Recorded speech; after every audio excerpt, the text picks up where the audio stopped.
It's never good. Oh, yeah, here we go. Welcome back, friend and foe, to Council Might. This is the time that we had publicized with my friend Jake Forder. We're going to talk about the boogeyman of slavery. That's become a kind of a, in the modern discourse, a touchstone of moral uprightness, where you test the Bible or you test Christianity against this abomination of slavery and see how it holds up. And I got a friend in the church a few weeks ago who suggested that we do that topic. He's like, man, this is hot, and it's good to address this.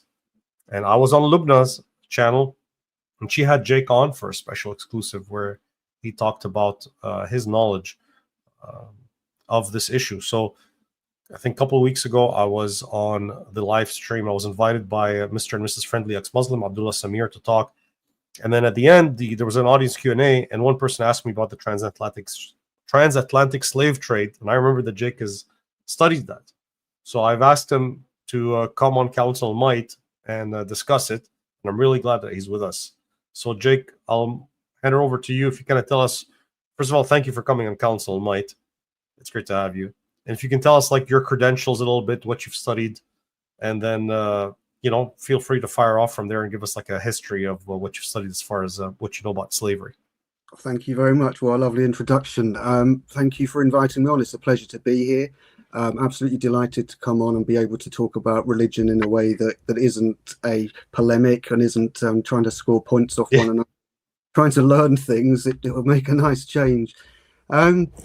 So I'm from a literature background. That's what my degree was in. I taught literature for 15 years in grammar schools, which for those that aren't familiar with the grammar school system, that is a school where you have to pass an entrance exam to get in. So it's the elite students in that particular area. So I did that for 15 years. Then I was made medically, retired because I have narcolepsy. So I've been doing a PhD, and I kind of wanted to move out from literature because that's not my only interest. So I suppose it's difficult to actually tie down what I actually am at the moment. So I'm going to say a literary and cultural historian, I think, is probably the best way to put it, because I look at the literature, I look at also the history, I also look at things like psychology aspects and law as well. So there's an awful lot that goes in there, which is why I haven't finished it. Now, my thesis is about Confederate statues in the USA, and it's about how they symbolize a particular cultural moment at specific points from 1891 up until 2020. And so Can you clarify, Jake, what you mean by Confederate statues? Yeah, sure. So Civil War statues that were specifically for the Confederate Army, which were the pro-slavery bunch, and the statues are quite significant because initially they were put up as a testament to the fallen heroes and the loss of a nation. But as time moved on, they then became white supremacist symbols, and then they became symbols of oppression. So it changes over time. And then obviously when we get to 2020, they were toppled. And I remember that, yeah. I have very strong feelings about that. So yeah, that's essentially what it's about. So a key element of that was having to understand, well, how did we get to that situation? So that I had to go backwards and learn all about the transatlantic slave trade and learn about the role of Africans in that slave trade. And what really struck me was that there's a narrative that you mentioned earlier. I'd just like to just develop that a little bit further so we know that what we're talking about really. And sure. I think that the way it's presented today, I'm going to refer to it as the slave narrative. I also should stress that what I am expressing is my own opinion, informed by my own readings, and of course people are free to do their own research and disagree if they choose to do so. So I'm not saying it's fact, but just right. That's good. People are used to the channel. We believe in freedom of expression. We're going to do a Q&A also, guys. So hang around because we'll do a Q&A and you can come on and you can ask Jake any question you want to ask him. You can ask me as long as it's done respectfully. So hang around. There will be time for Q&A. Now, this is the narrative that is presented in Britain. I think it's probably the same that it would be in Canada and in the US as well. And the narrative is that 12 million Americans were sent to America by racist white people. Lots of these slaves. You mean 12 million Africans? 12 million Africans, yeah, sent to the US, many of whom died during the crossing. As a result of this, Britain grew rich, and that kick-started and funded the Industrial Revolution. And so therefore, in terms of leftist Marxist thought, Western civilization, in their terms, it begins with capitalism, and therefore capitalism and whiteness are bound together in this original sin of slavery that continues to oppress today. And I think that that's a narrative most people are probably familiar with. It's the Black Lives Matter narrative. Also, it was presented in a more formal capacity with the 1619 Project, which was when the first slave apparently arrived in America. And so they were dating the entire slave period as dating from 1619 up until 1865. Okay. That's why they call it 1619. Okay. Yeah, that's why. And in that situation, it's very misleading, because what actually happened is a Portuguese ship arrived in, I can't remember where it was, somewhere in Virginia, and they were trading as they did, and the slaves were taken as part of a trade. So it wasn't exactly the transatlantic slave trade in terms of multiple numbers. I think it was literally 5 or 6 people were there, and they were the only ones for several years. So it's factually correct, but I think it's misleading. And okay, so the Portuguese were trading. Yeah. And as part of the trade, there was 5 slaves. Yeah, there was. I think it was 5 slaves. It was certainly, it was no more than 10. Okay. We know this because there's a letter from John, I've forgotten his name now. He was married to Pocahontas. Smith? John Smith, yeah. He wrote a letter, and because he was part of that community, which is how we know. Okay. They were the first. He was married to Elizabeth Warren's great grandmother. Yes. Yes. Yes, so I know who you mean, Elizabeth Warren. Yes. So this is kind of misleading, and I just wanted to dispel before we go into looking at it in more detail. Just wanted to dispel this myth for people, because it is really, really misleading. First of all, we'll start with the figures about 12 million being sent to the US. That simply is not true.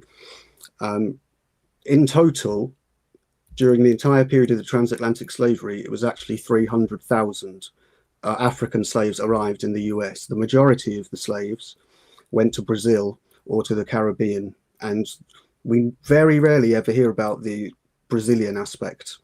It's very, very poorly researched, and there's a huge gap in the literature there, I think, that needs to be looked into. So in terms of numbers, Britain is often portrayed as the bad guy. We were seen as the main ones because of our empire. But Britain sent 3 million to Brazil and the Caribbean. Portugal, on the other hand, sent 6 million. So far more, and over a far longer period. So with Portugal, they started in, I've got the number, we'll see in a moment, but it's about mid-15th century. Whereas for Britain, it was a much shorter period. And this is the thing that I personally find really irritating when we hear, because in Britain, we get a lot of Britain bashing, and they talk about the empire as this great evil, and as if it was some huge great era in history, when actually it was a relatively brief period in terms of slavery's overall sort of development. And in fact, rather than being the original sin and the evil of the West, Britain's involvement actually, apart from being relatively brief, its major achievement was in ending it rather than continuing it. Right. But I would also clarify, it's also not true that Britain were the first to abolish slavery. It was actually Denmark were the first by 5 years. But I'll take the credit for Britain for that. Thank you. Denmark weren't so involved. And essentially, what you had with the transatlantic slave trade, if we go back to the very start of it, we're looking at, like I say, 15th century, the time of Columbus, the time of exploration of the New World, and it was essential, really, for those people to have a workforce. That's why they needed the slaves, because they attempted to enslave the indigenous people, but because of lack of resistance to disease, and also a lot of quite understandable resistance, it was seen as being more economically viable to use the African slaves, because there was a market there, and that's really how it started. So I think another important factor that I should mention is the Industrial Revolution was not funded by slavery. In fact, according to the financial records that are available, slavery was actually only worth about 0.5% to Britain's GDP at its peak. And even if you factor in the associated trades with slavery, such as the sugar trade, it's still only 5 or 6% maximum. And to say that it was responsible for funding the Industrial Revolution is one of these narratives again. Yes, it's true. Some of that money was put into Industrial Revolution projects, but it was a very, very small amount. And a bit later, I'll look into some of the prices so that we can see really that this was something that was done by an elite merchant class, effectively. But it wasn't it was a kind of semi-legal practice, because by that time, as I'll go into in a bit more detail, in Europe, slavery was illegal. So they were operating through a legal loophole when they were actually doing this. So that's one angle. But I'll pause for a second. I mean, is there anything there that you... So the way, like, you know, the thumbnail for our video, you've got manufactured goods. So this is kind of the economic triangle. Manufactured goods are given to the Africans in exchange for slaves. The slaves are sent to the British colonies, and then the British colonies in turn send back raw materials, notably cotton, to the British. Is that an accurate kind of diagram of how it was? That is correct. Yes, I would just slightly clarify one aspect there that I think is important. When we look at the transatlantic slave trade, there's really two parts to it. There's the early part when it was the colonies, and then there's the later part when obviously it became the US. And there is a difference in the way that the slaves were incorporated. So initially the trade was in mostly tobacco, and then it moved towards cotton with the Americans, as you quite rightly said. Right, that was the South's main export, and the British were very much dependent on it. Yeah, on that cotton. So a lot of times the way the people kind of envision this, thanks to the movies, and we're going to get into all the theology and all the morality of it, and we're going to kind of broaden out the history. So hang around, guys. But the way people imagine it is that so the only thing that's happening, the only kind of slave trade that's happening, is that you've got white people, quote unquote Christian people, coming from Europe, Great Britain notably, walk into Africa. They run through the bushes, they randomly capture black people, and then ship them off so they can be slaves back home and the States. That's, if you go down on the street and you talk to the average person, that's basically what they're imagining. Yeah. Absolutely. Can you clarify the picture for us about how the actual trade took place? Yeah, absolutely. You're quite right. And I'm glad you mentioned the movies, because obviously we've had things like 12 Years a Slave. And I think for most people, the slave narrative, actually, it doesn't come from any reading that they've done. It does come through the media, and mostly through, I don't know if you've seen it, but there's TV show Roots. It was a 70s show, and that was the one that sort of cemented it within the cultural mind for people. Because I would say... Was that a British show? No, that was an American show. American? Okay. Yeah, there's a famous character in it called Kunta Kinte, and it was a very powerful one. It has all of the tropes that you would expect in it. You know, from the imprisonment to the slave ship to actually what the slave life was like. So I like to clarify those. Sure. Because this, I know for some people would be quite a controversial statement, but I think that there's enough evidence to support it. That in terms of Britain's involvement in slavery, I would say that if it hadn't been for the fact that we abolished it, it would be a footnote in our history, were it not for this cultural movement that presented it as this sort of original sin of slavery. So I think we should start quite rightly with Africa. Now, interestingly, I do have some direct knowledge here because my ex-partner, her family were actually one of the largest slave traders in Britain, unfortunately for her. And her uncle... And this is like public knowledge? No, here's public knowledge now, yes. They're called the Hibbert. And no, he's been on TV and done things about it. He wouldn't mind this uncle. He's researched their history right back to it, and it's really interesting because he showed me some photocopies of things from the Sotheby's auction house where his family had owned things like there was a Da Vinci painting that they sold, for example. Wow. So that's how much money was involved. But we'll get to that. So there's just a slight connection that I have there. Not that I want to be associated with slave traders, by the way. I'll just point that out. So the first thing is the idea that people were going around Africa kidnapping people. First of all, I can categorically state that did not happen. What actually happened is, perhaps we could have a look at a map at some point where I could actually show you where the...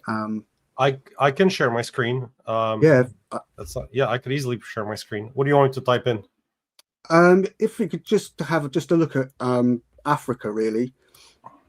Just an okay. General outline of Africa, so I can, then I can point out where it's. Well, would Google Earth work? Yeah, Google Earth would be absolutely fine. Because then we can kind of toy around with it. All right, let's see. Just want to get started. And we'll also be able to see, like in the thumbnail with the triangular trade as well, to see how it did work, and we can see that what Britain's role really was in slavery. All right, and let's see how powerful the screen is. Okay, that's fine just there. So if we go to, if we could go down a bit, so and then to the left, the part that sort of sticks out, the kind of rounded part, where we've got Guinea, Liberia, Ghana, Cameroon, Luanda, those areas there. Southwestern Africa, that is where all of the slave ports were. They were all along that coast.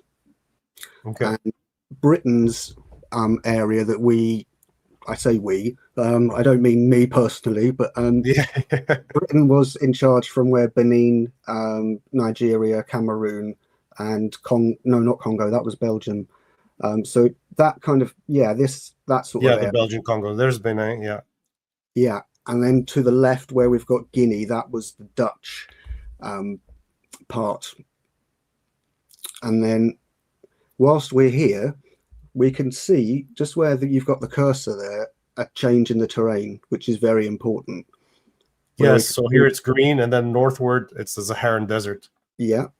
Now, what you also had, because I should just explain first of all, all of these countries here, they weren't really countries at that particular time. They were kingdoms of tribes, and each of these regions that we have on here now is made up of multiple regions of different ethnic groups with different cultures, different languages, and completely different ways of life. And they were constantly warring with one another.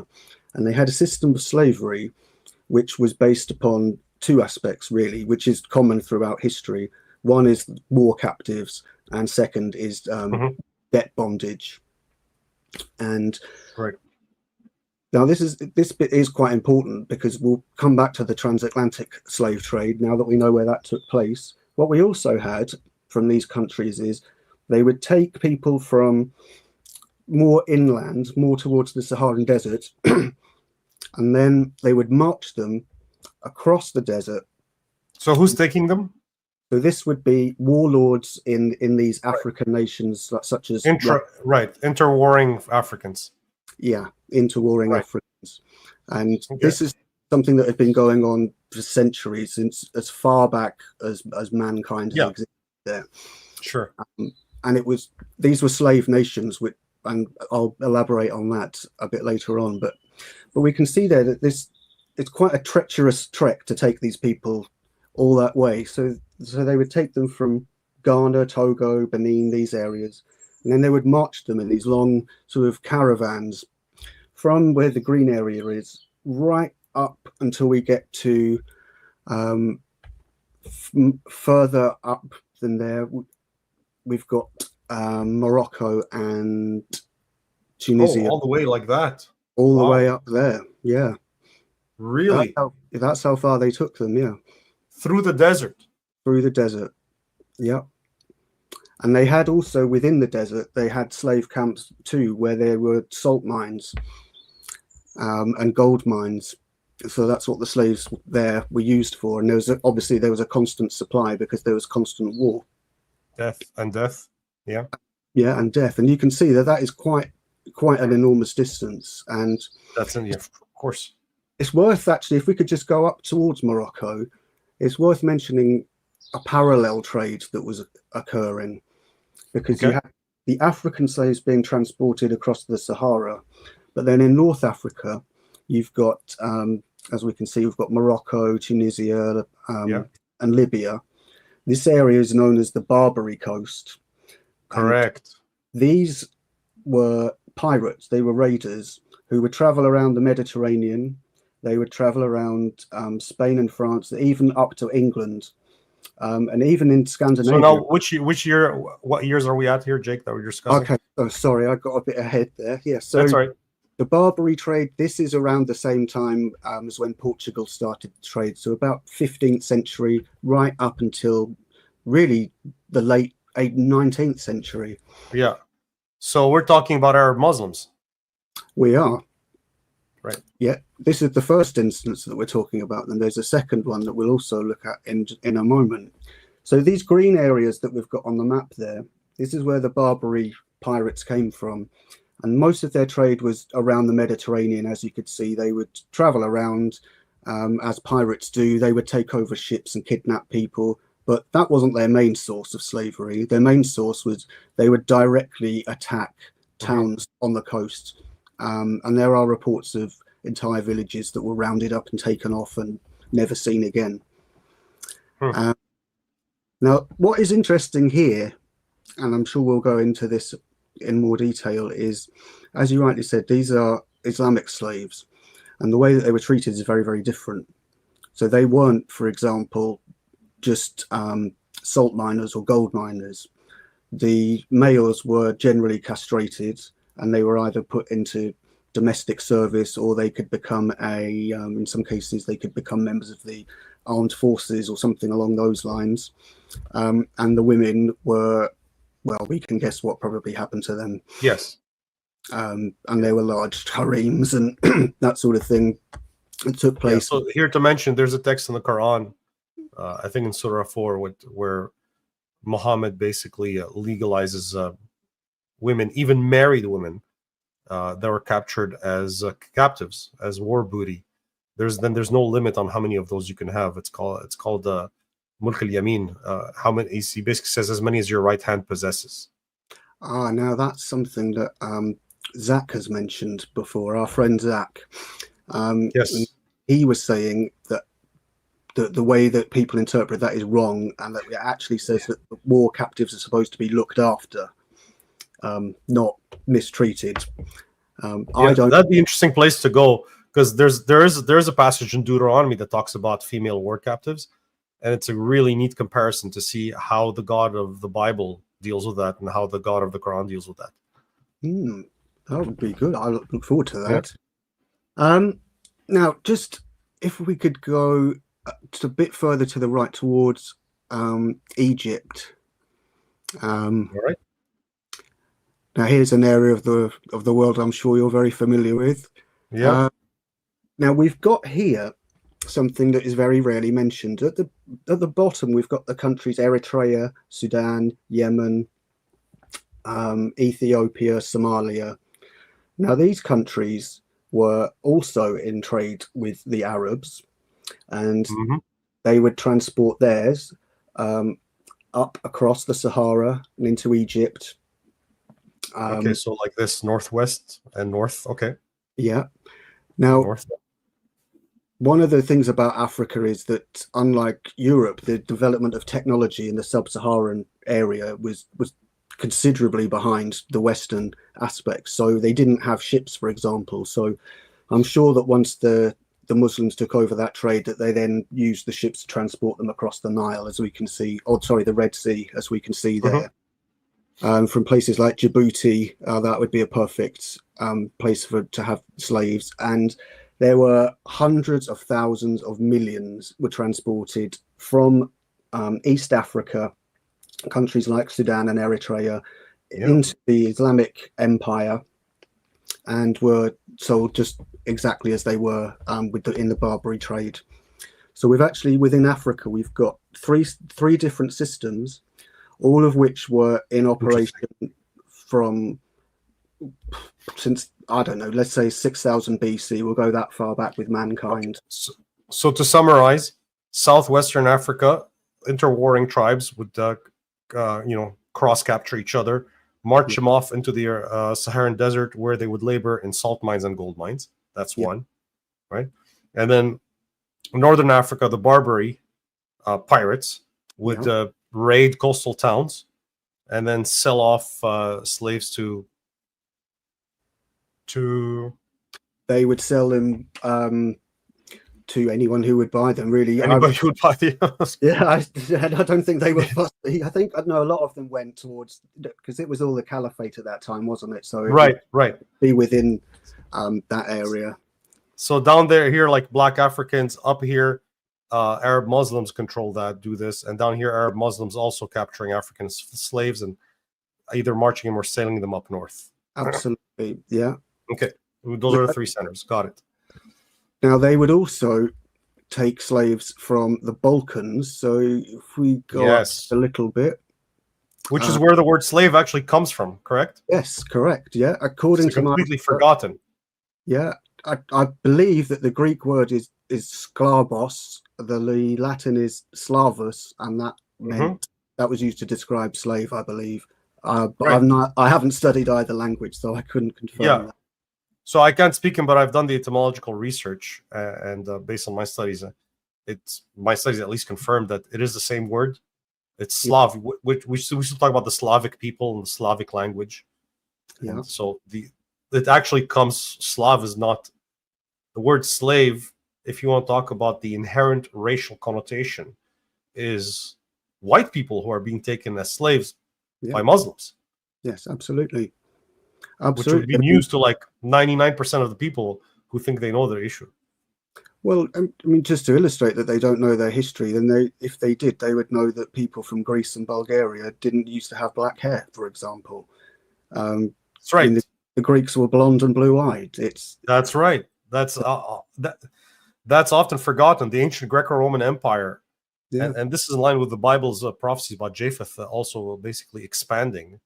They were actually fair, with Aryans. With the darker ones now is because of it's in the Mediterranean, so you can imagine how much cross pollination is taking place, yeah, right? Especially with the Arab invasions. yeah, Interesting fact. I don't know if you know this, Jake, but northern Italians, yeah. like the Italians of the north of Italy, actually look more Japhethetic. They look more white than the southern ones, and they describe Italian Sicilians as white Africans. That's a kind of a slang Well, term they've got from. Yeah, they it's call them white Africans. funny you should say that, because an ex of mine was from Milan, and she told me all about that. And she couldn't stand people from the south. The word she used to use was terroni, people of the earth. It's a very Ah, insulting term, apparently. But you're absolutely right that is directly a result of the interbreeding with the Arab traders and people from that area. So if we look on your map here, so we could see that the Islamic Empire moved through Bulgaria, Kosovo, right. Greece. Comes up like this from the Arabian Peninsula, Yeah, takes over the chaotic Byzantine Empire. Eventually, in 1453, they take Constantinople, which becomes Istanbul, Yeah. and then move over even into the Balkan areas, which modern day Bulgaria, Macedonia, North Macedonia, I should say, and Greece, etc. Yeah, and Kosovo is the Islamic sort of enclave that's buried in there, and of course there were the wars during the 90s there. Again, religious wars, debating back this far, really, which I don't think people really understand that. And it's interesting you mentioned there about the fall of Constantinople, because that coincides with the New World, and instead of moving eastwards, it was about moving westwards towards new treasures. And I think in many ways that there's an argument to be had that although the Islamic Empire took over Constantinople and the Byzantine Empire, it didn't really progress anywhere from that point in the way that the Western society did. There was nowhere near the invention, for example, that was had here. And I'm not going to speculate why that might be, because I don't know, but it's an interesting parallel. Now, as far as I know... Interesting. So to keep in mind for the audiences, Jake is an agnostic. So, but because a lot of Bible readers are hearing you, and what you're saying is unwittingly to you very much lined up with the biblical presentation of the races and their unfolding destinies. So that's very interesting. I'll try to come back to that later, but that's very interesting observation. Yeah, we'll definitely come into the racial aspect, because that's really obviously hugely important. Because in fact, I'll start with it here. We've got to remember that the concept of race didn't exist at this point. So people who were being enslaved, it wasn't necessarily to do with their race. It was just simply the fact that they were a conquered people. That was it. And so, of course, they were considered as being inferior. And there are records that go back as far as, let me just illustrate this with a bit of fact, as you know, I like to do that. The earliest slave codes that we know about are from the Hammurabi from 1754 BCE. And it explicitly said in law that slaves were property. So the idea that the British Empire invented chattel slavery, that is the ownership of human beings as property, is simply a nonsense. It had been in existence for nearly 2,000 years by the time Britain was involved. And so when we get into the theological part of it, I've got an interesting table that compares the Mosaic regulation of bondage, of slavery and servanthood with the Code of Hammurabi.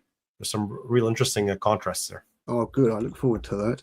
Yeah. Now, if we go into Europe here, as far as I'm aware, I think the Islamic Empire got as far as the Austro-Hungarian Empire. So that would be just next to Rome. Well, yeah, they reached Vienna, right? They tried to get Vienna. Yeah. So we know that. And so, they got... So the area to the left, this was the Christian Empire, essentially. It wasn't the Western one, because the Eastern one fell to the Muslims. Yeah. So that one had gone. So this was I suppose this was before, obviously long before, this was the Holy Roman Empire in its various different guises. Now, from about the year... And before that, before the Ottomans got as far as Vienna, you had Muslims that conquered the Iberian Peninsula, right? Portugal and Spain, and then Charles Martel has to fight against them in Charlemagne, especially Charlemagne. So that's interesting history there. Yeah, and that's where I was going to sort of go into, really, because it is around that particular time where in Europe the feudal system took over from slavery instead. So they became more interested in land ownership as the means of power, because then they could use people on that land to generate wealth, whereas beforehand it was more, power was just more in terms of titles and ownership of possessions. And that was a huge difference, because it created an elite ruling class, which in Britain is still in existence today with our royal family. So this was the period roughly sort of 800 to around 1100. So the early Middle Ages, early medieval period. But slavery was illegal across Europe by this point. And I don't know. So that's interesting. I've never heard that. So you're teaching me something here too. Is slavery, did I understand you correctly, was illegal in Europe as of the 800s, the 9th century? Yeah, let me clarify that. we know Okay. that if we think about Britain, for example, there are examples of slave codes from, bear with me just a second. There are slave codes from around the time of Alfred the Great, so the mid sort of 9th century. We know that there were slave codes in existence then. We know that in Britain, the slavery was still in existence in 1066 because it's recorded in the Domesday Book. So in Britain, it happened around probably 1080, 1090. But it took place at various different paces across Europe. So I couldn't say which was the first, but it would have been around that sort of time, because you've got huge population dispersal across Europe with the Roman Empire, for example, and then the retreat of the Roman Empire.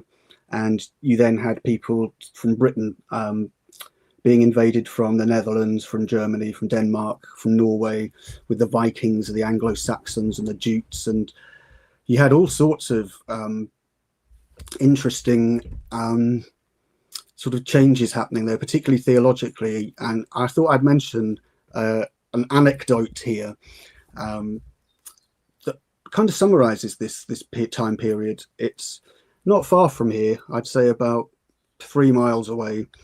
There's a ruin, and it's in a tiny little wood. Nobody really knows that it's there. And what's interesting about this place and these ruins is that it was originally built pre the Anglo-Saxons. It was then built upon by the Anglo-Saxons, and then it was built upon again by the Normans.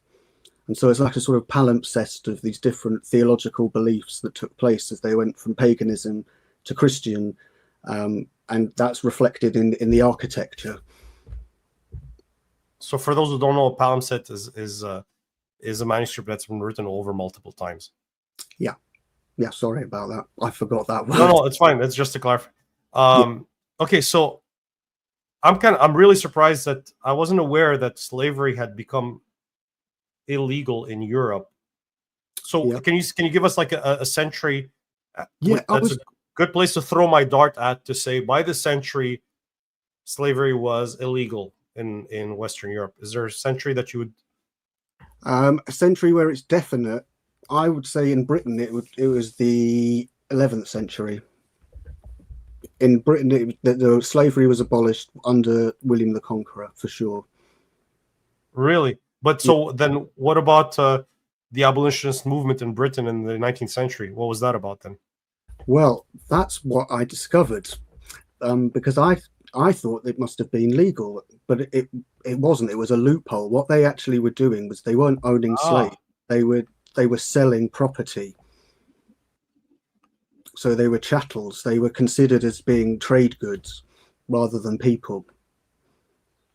And so so they would so slavery is banned more on ideological level in Europe, but they find a practical loophole in the law to keep on doing it. Yeah, they found a practical way to do it, and it's because they moved towards the feudal system. So they wanted to have more land ownership and get people to work on the land. That was a big shift towards it, and also the adoption of the Christian faith and the consolidation of the church in terms of Catholicism around that sort of time period as well. So really, we should look back at Britain now, really, and start to look at how Britain got involved, because we've mentioned Portugal in the 15th century and Spain. Hugely involved. Just a quick question, Jake, because I want to. This is an interesting part. So, what brought about, to your knowledge, what you've read, the abolition as like legally of slavery in Europe so early? Because I was convinced it was just in the 19th century. This is news to me.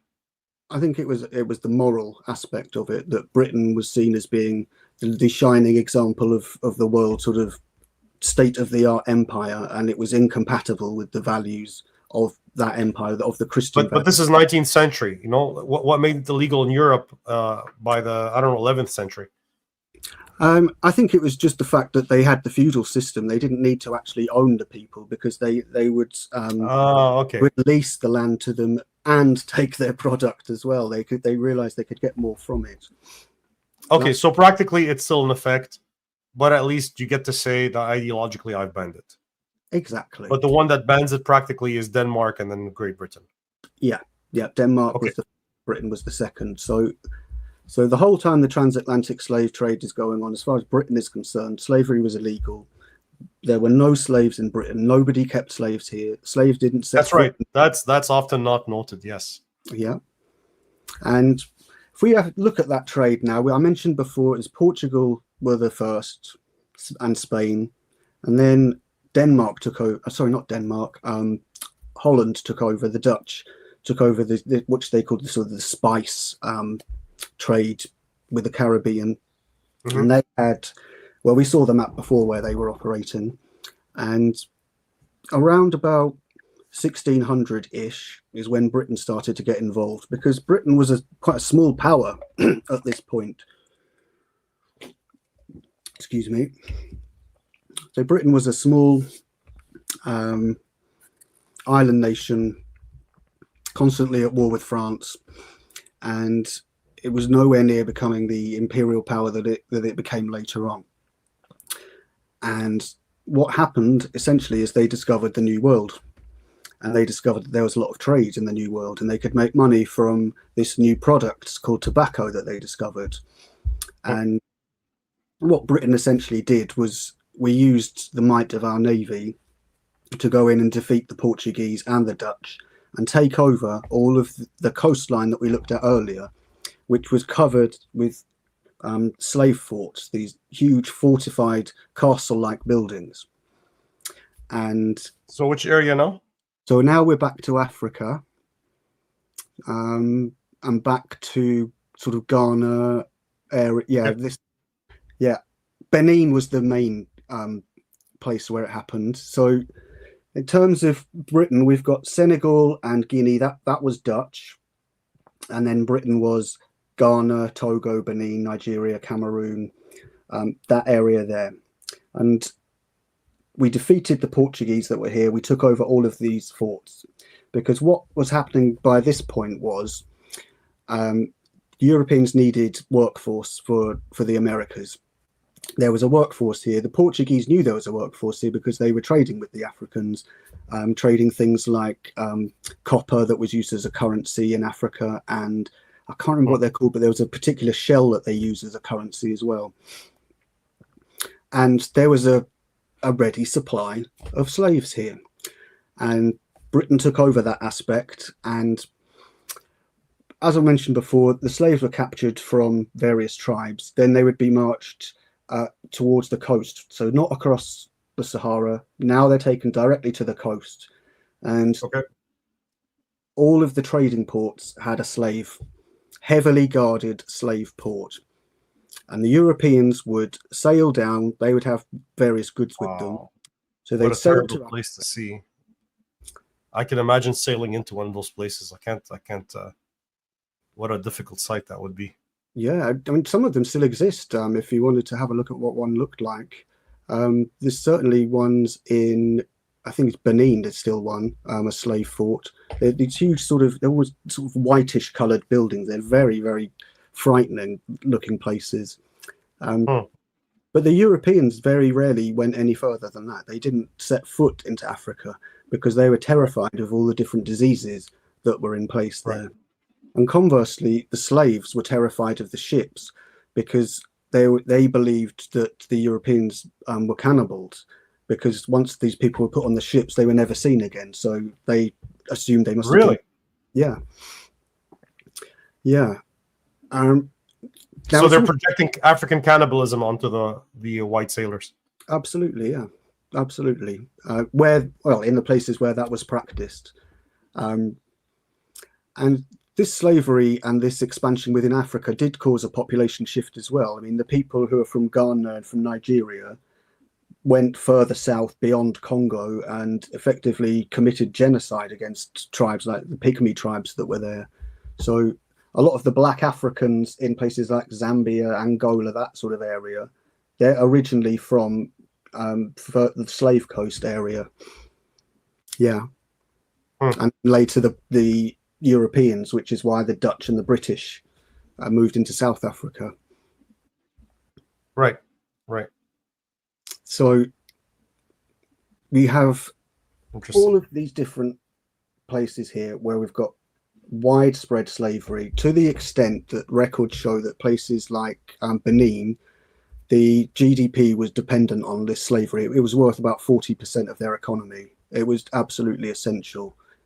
And of course, it resulted in the stereotypical African dictator, with all the flashy palaces, the ivory, the gold, whilst most people lived in poverty. That all began in that period.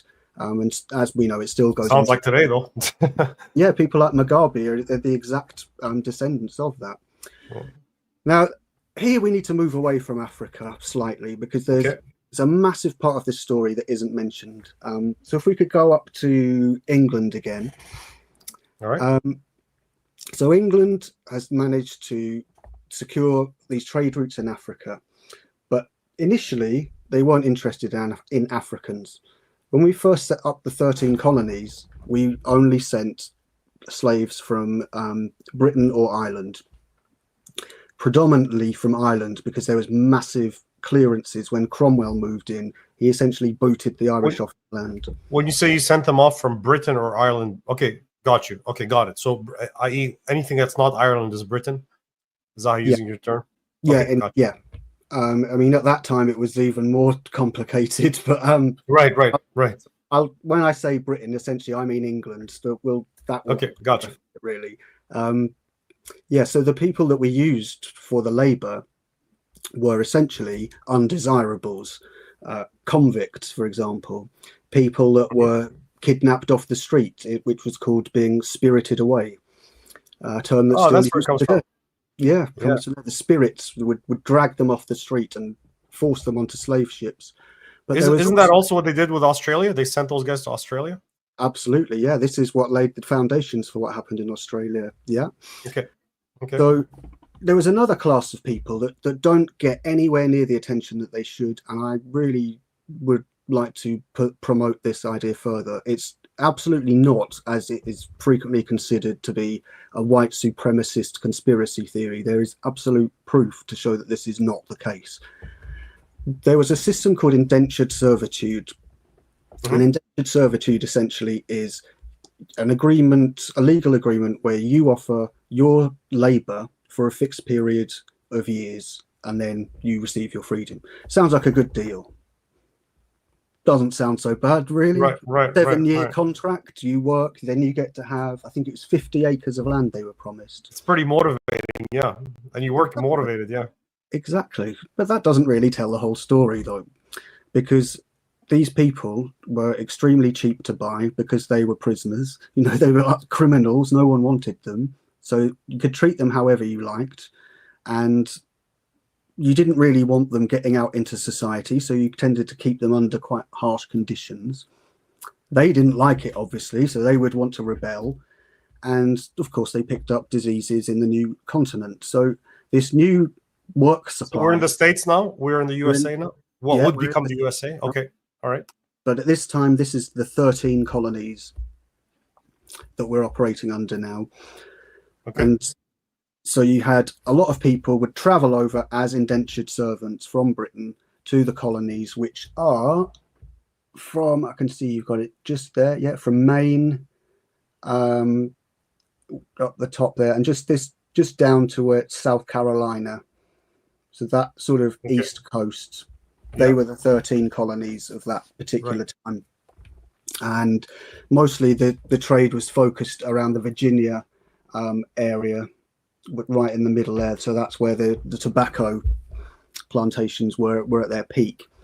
And the governor of Virginia got so fed up with these convicts coming over, he actually wrote a letter to the British ambassador complaining about it being like emptying your chamber pot. So he asked them if they could stop doing it. And of course, they knew from their trading that there was a supply of African slaves that they could pick up. Now, there was a bit of a difficulty there because an African slave was an awful lot more expensive than a British slave.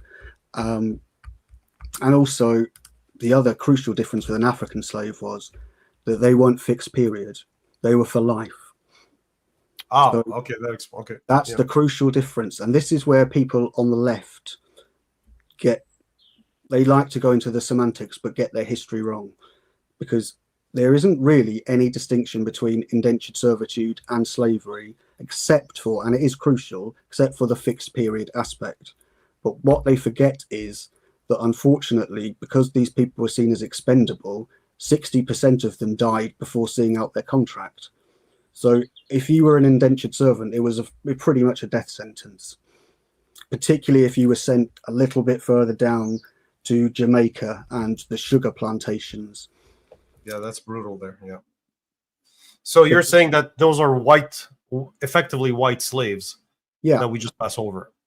Yeah, there is a chap called Richard Ligon. He was a trader. He was based in Barbados, and he's written letters where even the Africans called the Irish white slaves.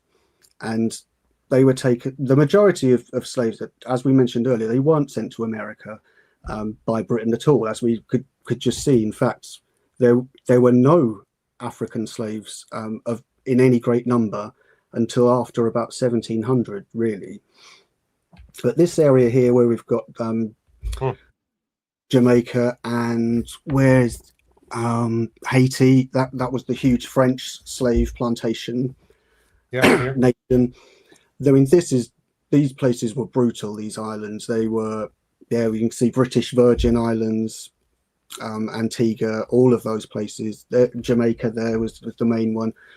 Sugar was a massive trade, and there were hundreds of thousands of people were taken to work on the plantations there. And it is brutal. I mean, it is backbreaking, hacking down these big, thick canes of sugar and then having to crush it. People. So I heard that the Marquis de Sade, the namesake of sadism, commented on the harsh conditions of slavery in the sugar plantations. I mean, if Marquis de Sade is commenting he says it must be bad. It's brutal, you know. Yeah, it was brutal. And there's a bit of conflation takes place here, I think, between the treatment of the people on those islands than in the North America. Because what you've actually found is once the African slaves were brought in, initially, they were actually treated as family. They worked alongside the people that were there because there wasn't anyone else to work with. So they kind of worked together. But once we get a little bit further along, Virginia introduced, and I'm trying to find the date. I can't find it at the minute. I know it's here because I looked at it earlier. Here we go. 1661. So by 1661, Barbados had introduced a slave code. And this was essentially classing them as property. So Barbados is just towards the bottom to the right. Just there, yeah. And then we've got Venezuela and Brazil under that. Again, they were huge slave areas. British Guyana as well. Is there Suriname? And even today, there's a huge black population that's there. Interesting, though, not the racism and slavery narrative that you get in North America. There's much more of an acceptance and sort of assimilation that's taken place. But these were the areas where the real slavery took place under the British Empire and under the Virginia slave codes, which specified in law that these people were property. They were not human beings. And that's the crucial aspect. But the untold story...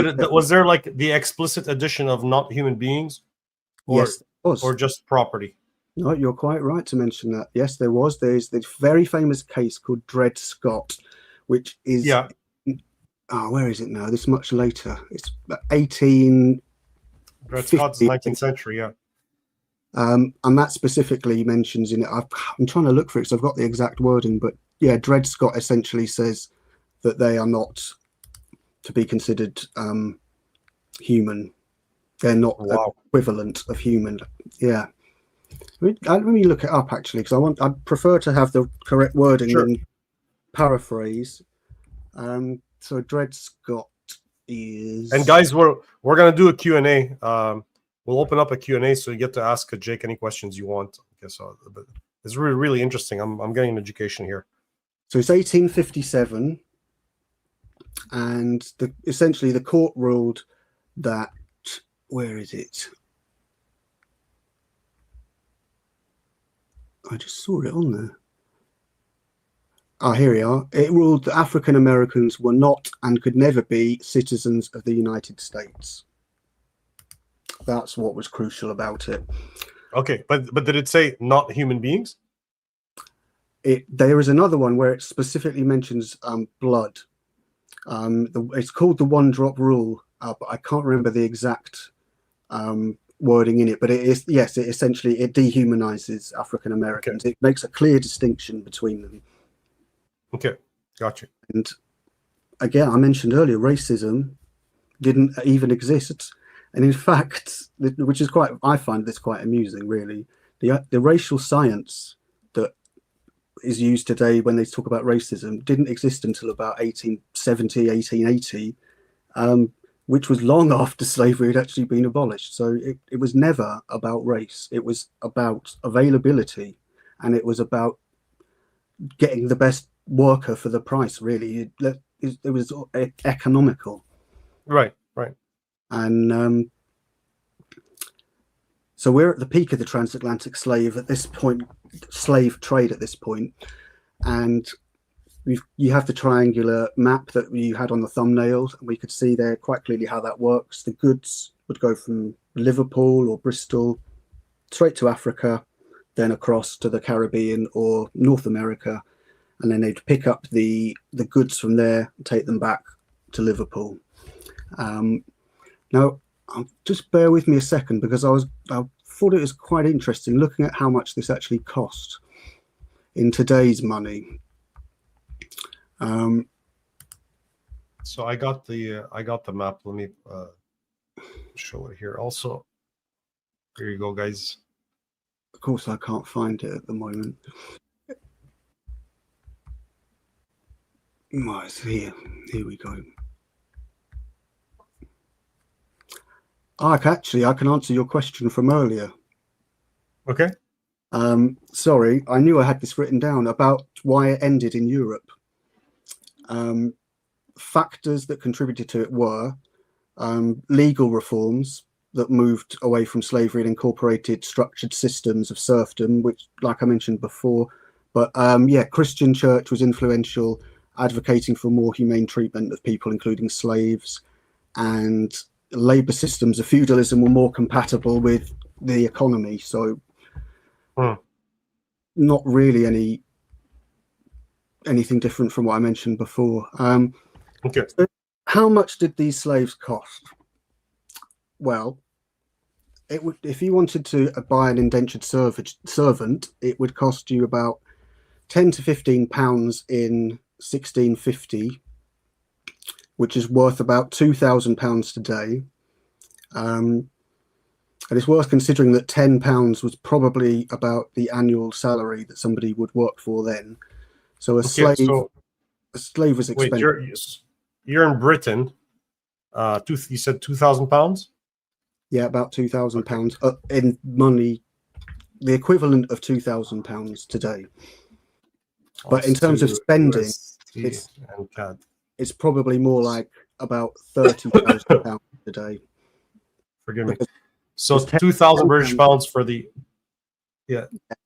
just for the mixed audience there, for 2,000 British pounds in USD today, that would be 2,709 USD, and Canadian 3,700.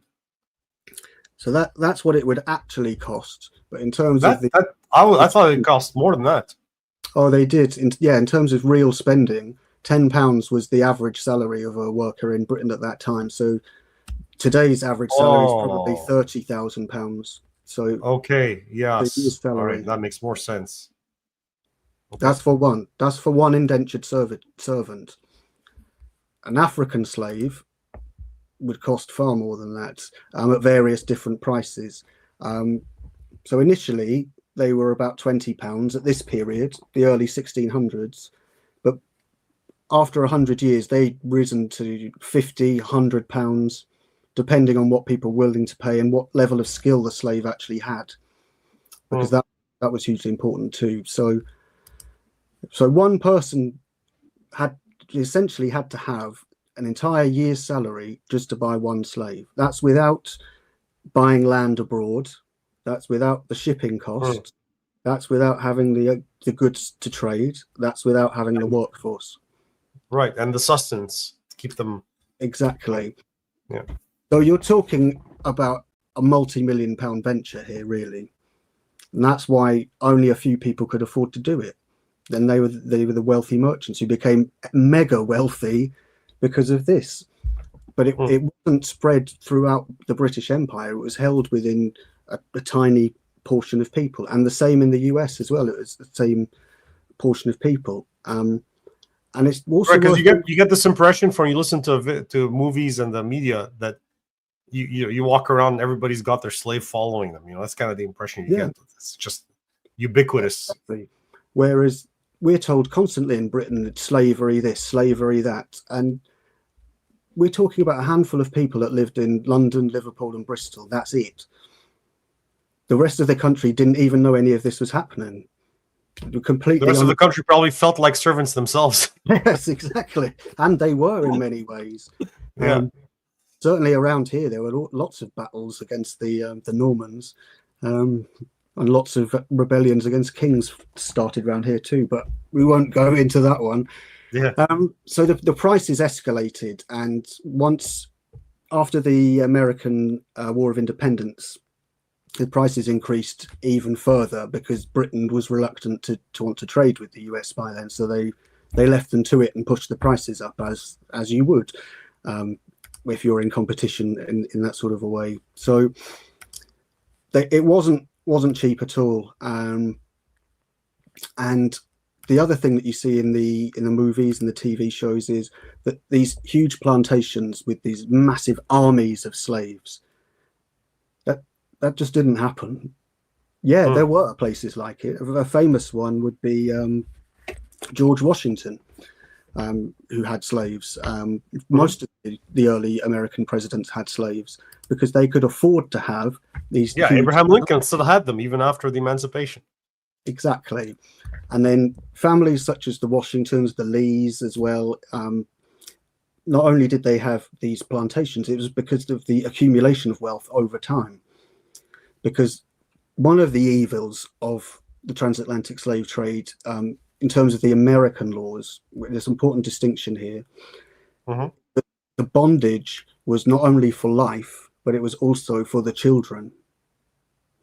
And even indentured servitude, there could be children could become slaves as well. But here, they were still importing Africans, but they also had deliberately created a self-replenishing workforce. Right.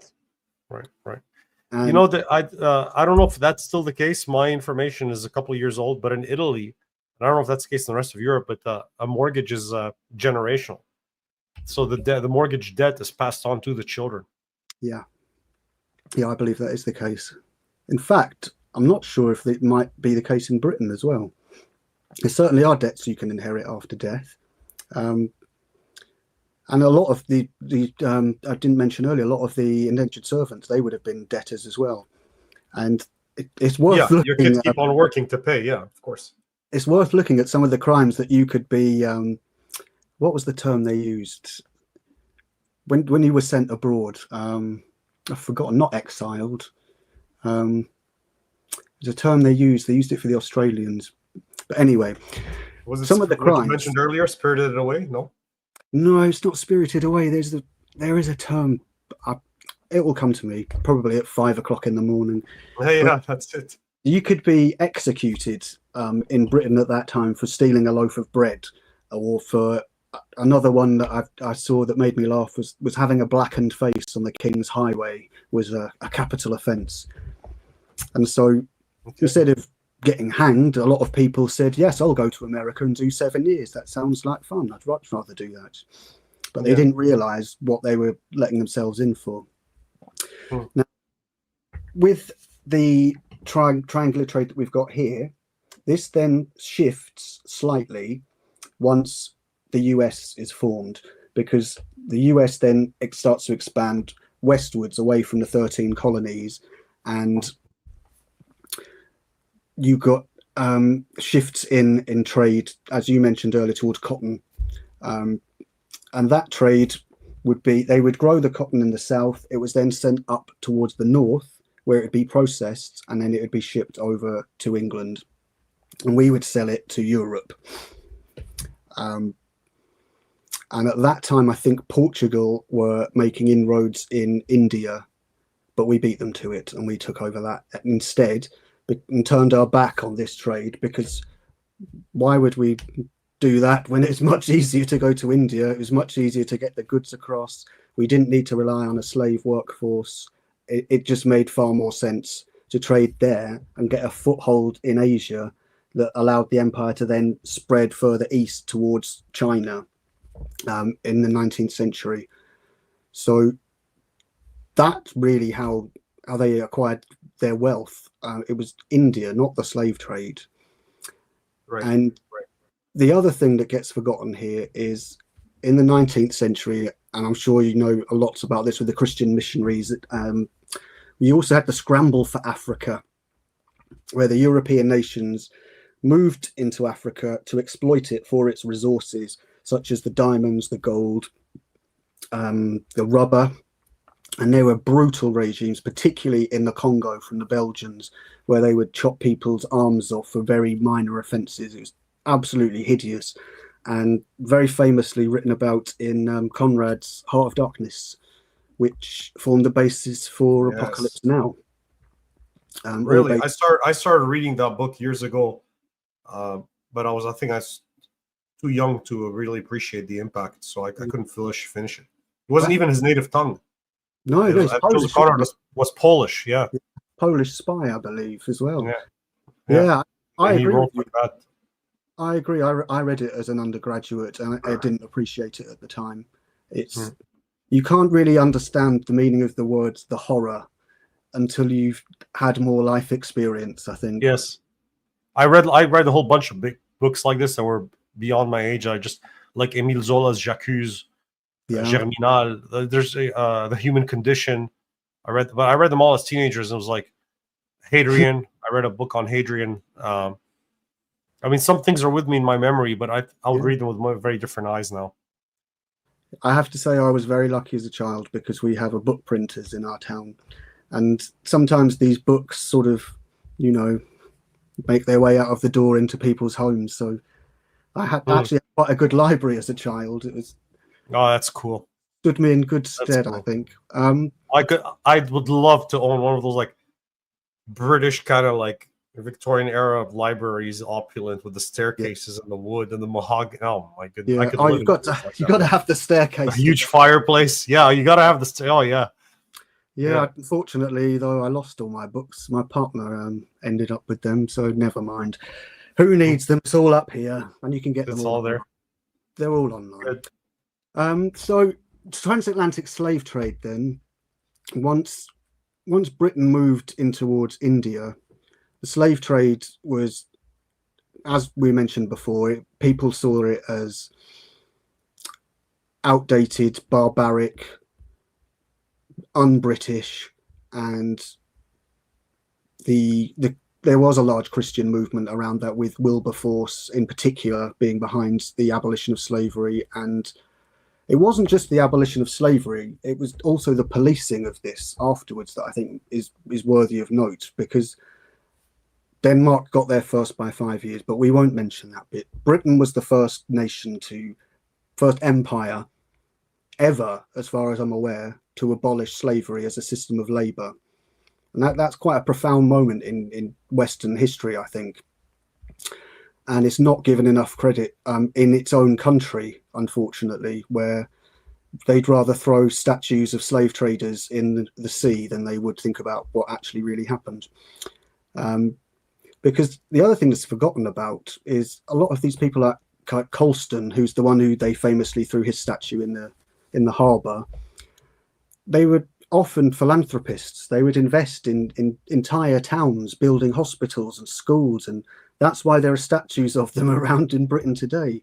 And yet people look at them and think, oh, they were slavers, well, let's throw them away then. And it's absolutely ludicrous. And hopefully I've managed to explain there how the slave narrative that we're told about in the movies is a political narrative. It's a narrative that in fact it developed in the 60s out of the civil rights movement because, as I say, it was a footnote in British history, but in America it continued because you had the segregation, and that lasted up until the 60s, and you had I think it was there were two waves of Ku Klux Klan. There was one around the time of First World War, and then there was one after World War II.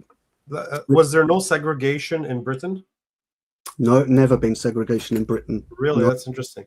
So no. it's important to note, I think here too, the segregation was like a after effect of having fought a civil war, in part over slavery. I don't think that was the main motivation as it's often presented. I think it was more of a political motivation.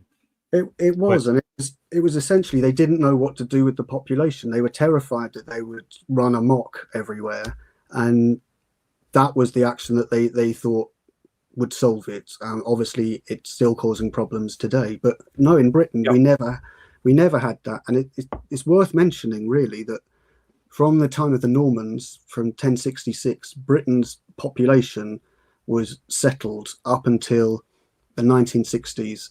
It was exactly the same. There were no invasions, there were no large-scale migrations, so 1,000 years of settled population. And then after World War II, and particularly in the 60s, they started to introduce workers Floodgates, baby. From the Commonwealth, and it began small, and today, I don't Imagine know, what a shock that is to the system. every single major city in Britain is either whites are in the minority or it will be in the near future. It's completely changed, and it's the right in the center of England. It's not all of England. It's just that portion from London, and you go straight up the middle, just that round part there, where you've got places like Luton, Leicester, Nottingham. Some places there, you've got places where they're about 3% white. People don't speak English. Wow. They are enclaves, and yet you get other parts of the country where you've got the same population you've always had. But that's a distraction. We were talking about slaves. So we never had slaves here. We never had segregation here. We never really had any far-right fascism here. The only one we had was Mosley in the 30s. That was put away, done away with. You had the National Front, but they were only ever a fringe movement. There's never really been any racialized laws. There were infamous signs that would say things like no blacks or no Pakistanis or things like that. And there was a lot of resistance, but there would be. But actually, I think as well, there was that period, there was a lot more friendship and empathy, because you got these new people who came in, and yes, they spoke differently, but it's quite funny listening to their accents, and it's quite interesting seeing how their customs are different. Sure. And you know, if they try and get along with you, you try and get along with them, it works fine. But it doesn't work fine when they bring their family and their families and their families, and soon the whole street is gone. And don't integrate, Yeah, but no, we've never had any slavery. We've never had any racial laws. It's all come about recently, and in particular, multiculturalism in Britain. This is a retroactive political policy. This is a way of saying we've made a mistake here. Let's try and put a positive spin on it, and everyone sees through it. And time and again, they say, "Oh, Britain deserved it because of slavery. I mean, you did this in this country and that country." So the one empire that actually abolished it. Exactly. And yes, Britain's empire. No good deed goes unpunished, Jake. No good deed goes unpunished. Well, there is that. But yeah, that's pretty much it in a nutshell. I think I've spoken for far too long on that subject now.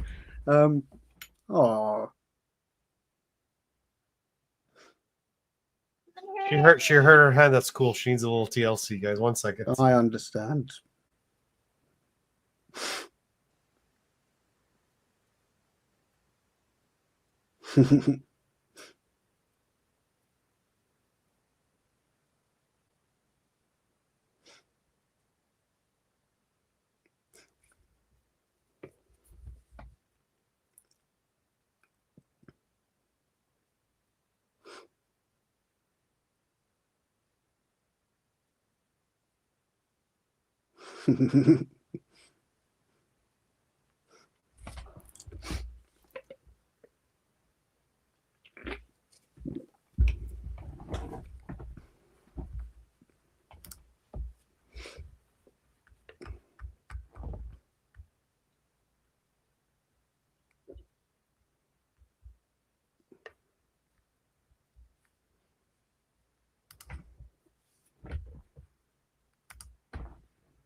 Yeah, sorry about that. No problem. Is she okay? Forgive me. Is she Yeah, safe? so Yeah. yeah, she just she was fine because I know the director called us and she's like she's fine. She played on, but she's home now. She just wants some TLC from Daddy. That's understandable. So when I finish, I'll What time go of day down. is it there, by the way? I never asked the other day. I'm sorry. What time of day is it for you? I'm on Eastern time, so it's 5:16 p.m. Oh, right. Oh, nice. It's mid-afternoon. So essentially, we can see then that myth is untrue. There was it's essentially the European. Yeah, like what's the biggest kind of misconception that you'd like people to know about it? I think the If there was biggest one. there's a few. Oh, go ahead. Number one is the role of Africans in the slave trade. It's, as we saw, it wasn't just on the slave coast. It was in North Africa, it was on the slave coast, and it was in East Africa. And that isn't mentioned. There's no mention in the Black History Month. You will never hear them say African countries went around, captured other ones, and then sold them. That's never mentioned. So there's number one. Number two is numbers. 12 million slaves were not sent to the US to work on cotton plantations. There was 300,000 were sent there, and most of them, most of the people who are there today who are black are not necessarily descended from slaves. Another misconception is there were black slave owners in America. In fact, there were at one point it was almost 4,000 of them in the 13 colonies. We never hear about these people. There's some famous names of them. There's an Anthony Johnson, I think is his name, something like that. He had a huge plantation. So that's a big misconception. The third one is the influence on the Industrial Revolution is negligible, I would say. And finally, the big one, that Britain is uniquely evil in selling slavery around the world. It just simply is not true. And a lot of issues get conflated and a lot of things get misrepresented to create the impression.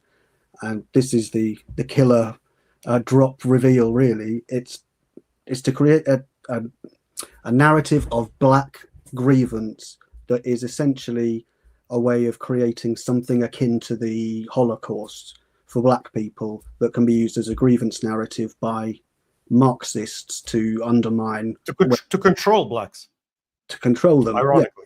Yeah.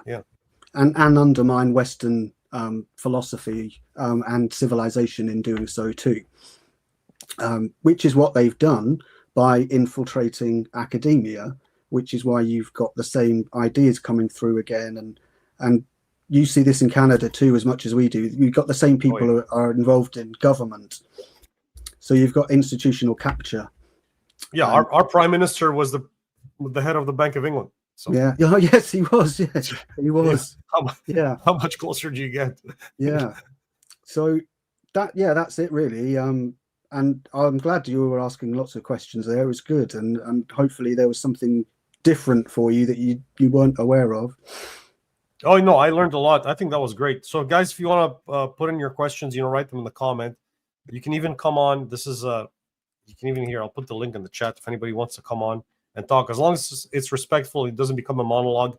But if you want to come ask a question or kind of give in like a little tidbit of information that we were not aware of, you're more than welcome. And I'll pass those on to Jake there, the questions. Please do.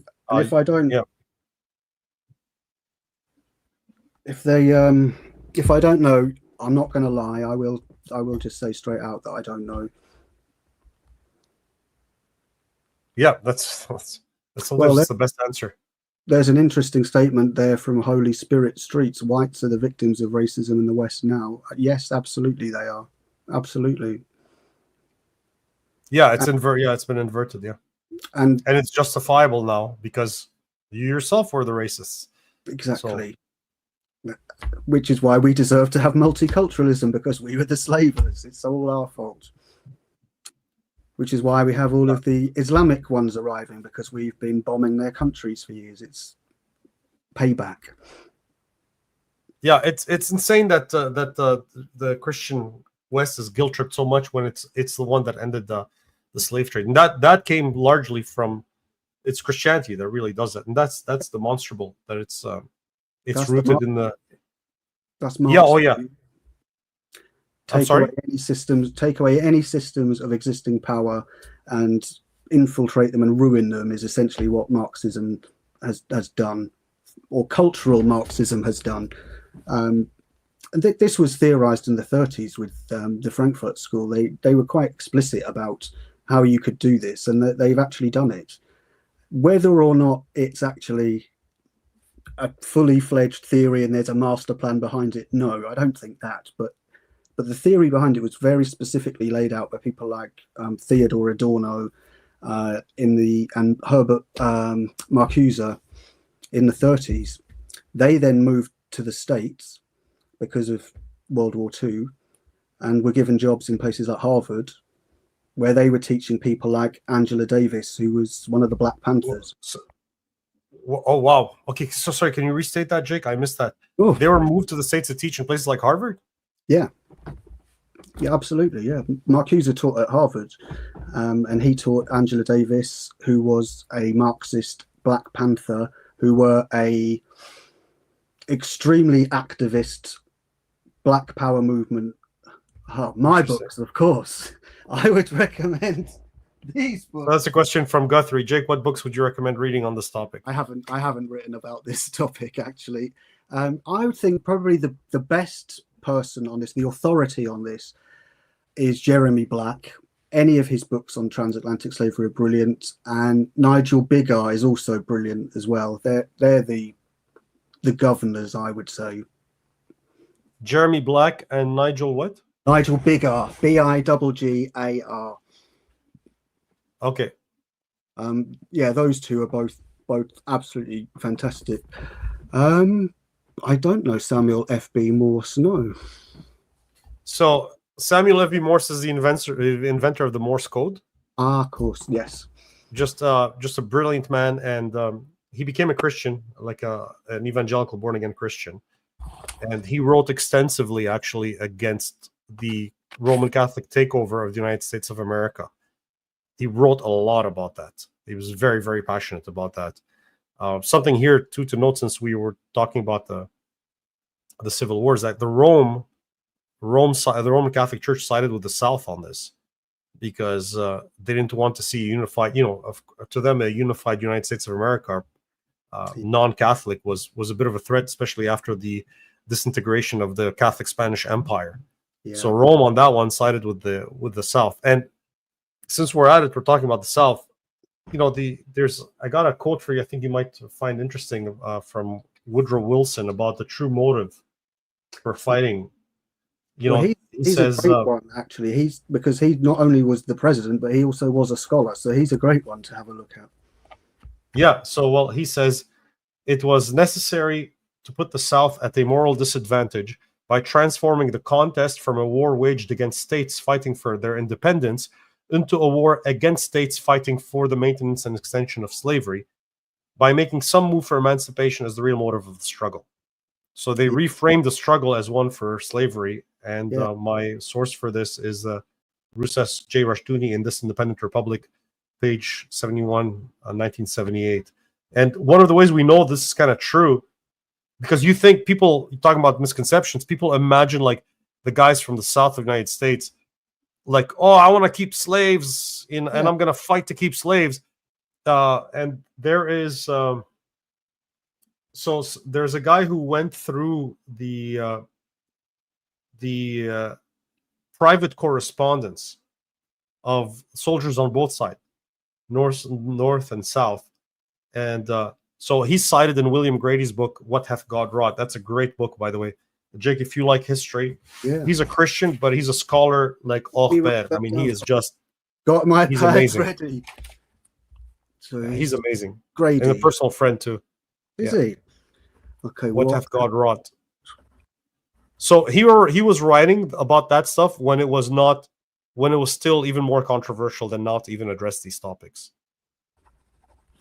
Yeah, and also it's worth mentioning as well, we looked at the map before and we saw the 13 colonies. People forget Florida was Spanish, so the Catholics were right on the doorstep. That's right. Yeah. And French too had, New Orleans. So this is actually American history. This is what that's about, American studies. Okay. Right. It's just absolutely fascinating. There's all kinds of controversial stuff in there, and like footnoted to death. Some of the notes I couldn't find the references because he's quoting a guy who himself didn't really show the note, because I tried to follow the notes. Yeah. But it's amazing. So the 2/3 of the private correspondence during the American Civil War, the soldiers were saying that they're fighting. So the South perceived it as, we're going to lose our freedom to the North, and we're not about to become the slaves of the North.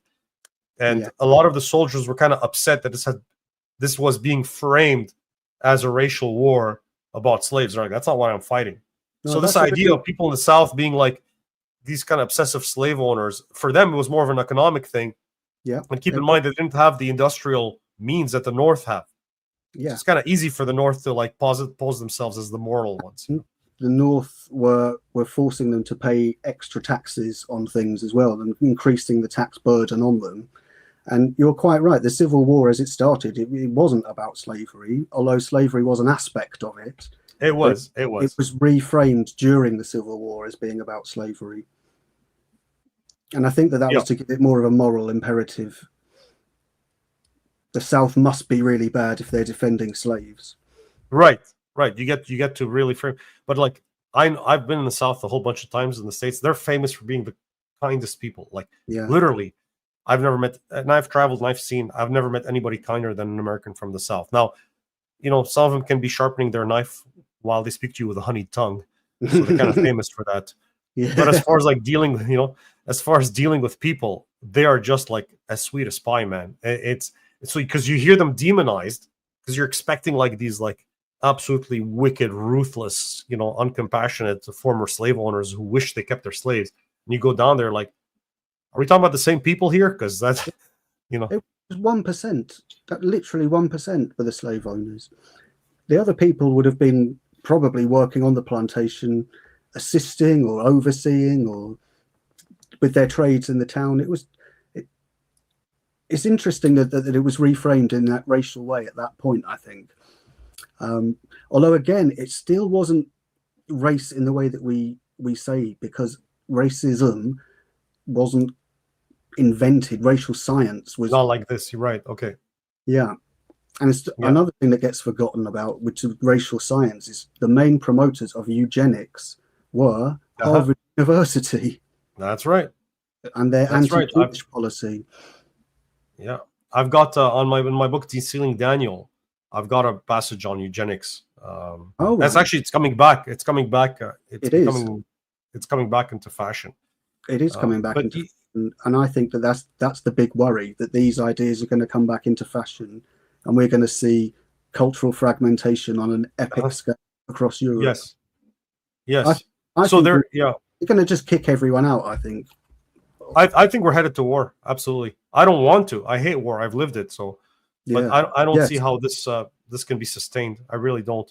I think it's going to be absolutely brutal. And a lot of those people, their fealty is to their original countries, not to the land that has adopted them. So that's going to be it's going to be brutal. Some of them, I want to say something. It's to the Lord that we don't believe in. I'm sorry? And some of them have their allegiance with a Lord that not everyone else believes in. That's right. Yeah. So William Grady. That's right. Guthrie. So I want to mention something that's often overlooked, because we're always talking about the American involvement in the slave trade, which is insane, because if you compare that, or even if you take like the Europeans, British, let's say, So they've got an older history. If you compare that to the institution of slavery, which has always been here ever since the fall of man, it's a fraction of a fraction. Like you said, it wouldn't even be a blip on the radar. Yeah, it's But the fact that I'm sorry? It's about 150 years for Britain. That was Right. all they were involved. Right. And so the mere fact that we can talk about it is precisely because we're in a Judeo-Christian kind of environment that allows free discussion and that promotes confession and introspection and self-judgment, that does uphold moral absolutes, and that does believe that people were created in the image of God, imago Dei. So that's why you hear so much about it. It's a statistical bias a little bit, because we get to talk about it. You're not going to hear about it, what happened in Islamic countries or even Buddhist and Hindu countries, and how the untouchables are treated and things like that, because they don't have a culture that even allows that kind of introspection. So their sins are always hid under layers and layers and layers. We tend to expose our sins, which makes us an easy target for the world. But that's because we talk about them. We don't hide them. So that is often overlooked. It's forgotten in this conversation. I think that is a really interesting way of looking at it. Yeah, I think you're right.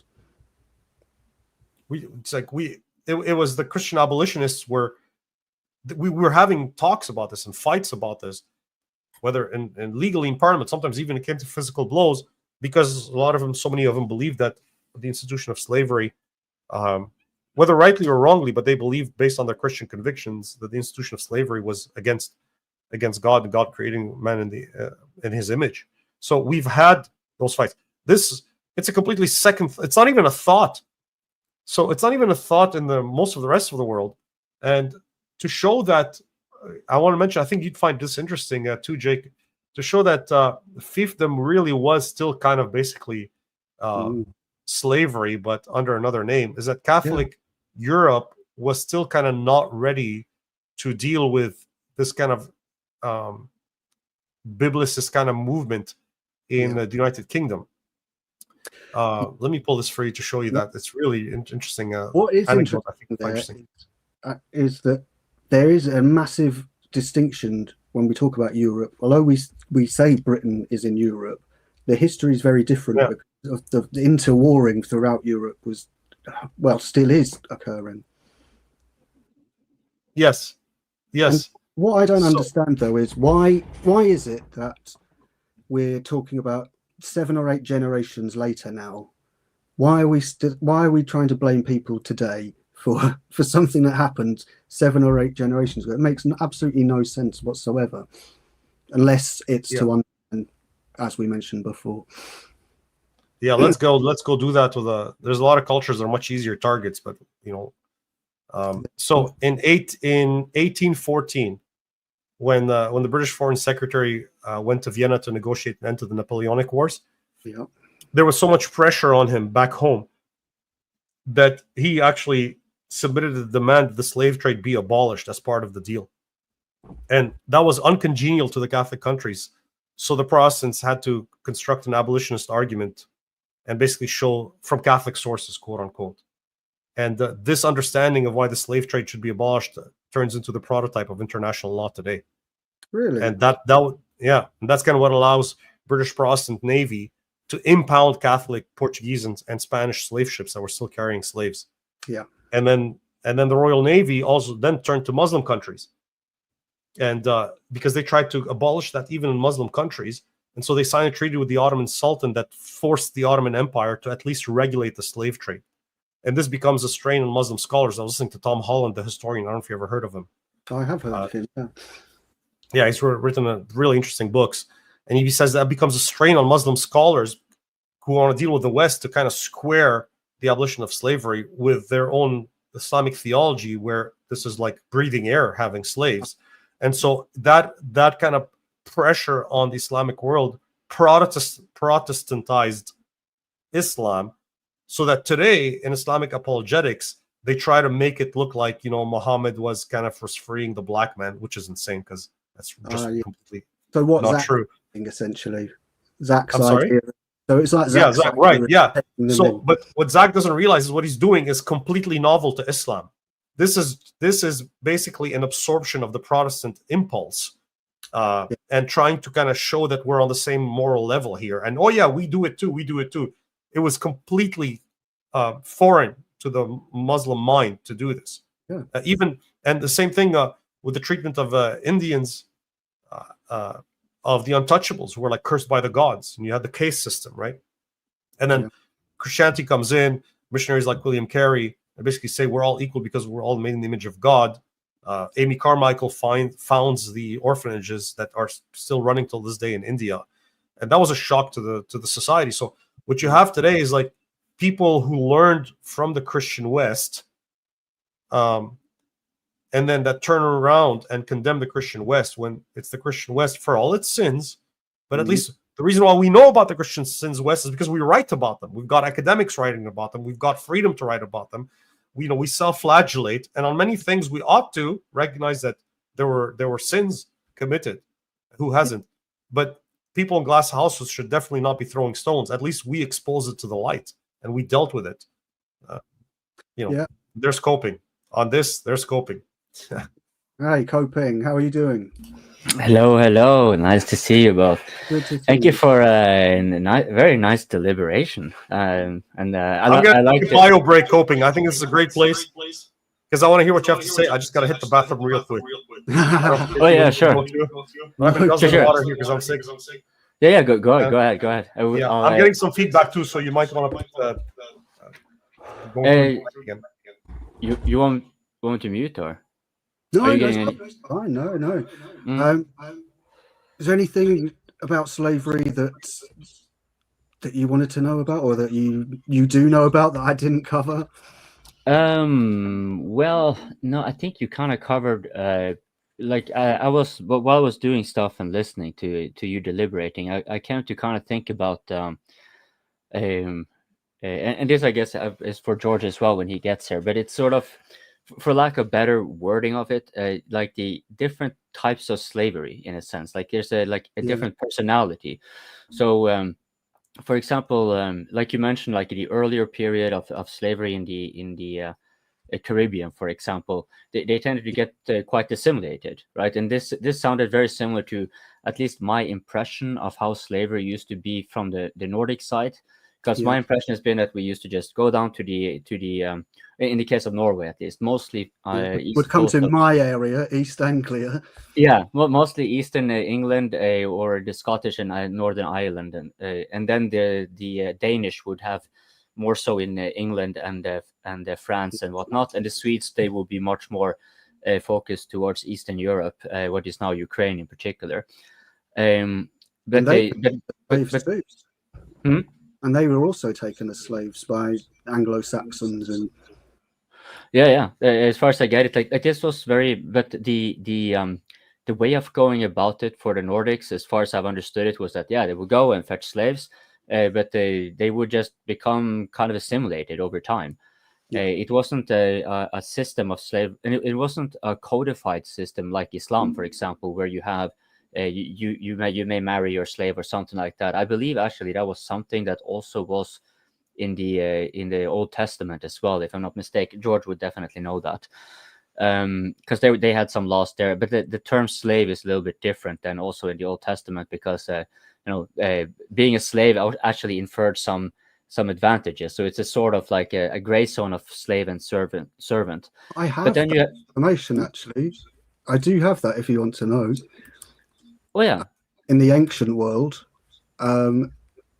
like you literally just had it and clicked off it, as is always the case. So yeah, there are slave codes from Hammurabi, which we're going to mention, where slaves were treated as property. They could be freed. They could become a head of a household, but they always remained economically tied to the former owner. In Hebrew times, there were penalties if slaves were harmed. But they were still legally owned. In Greece, the slaves could be bought or pledged as collateral. In Rome, the slaves also had legal status of property. So throughout history, really, it's been property. Here we are.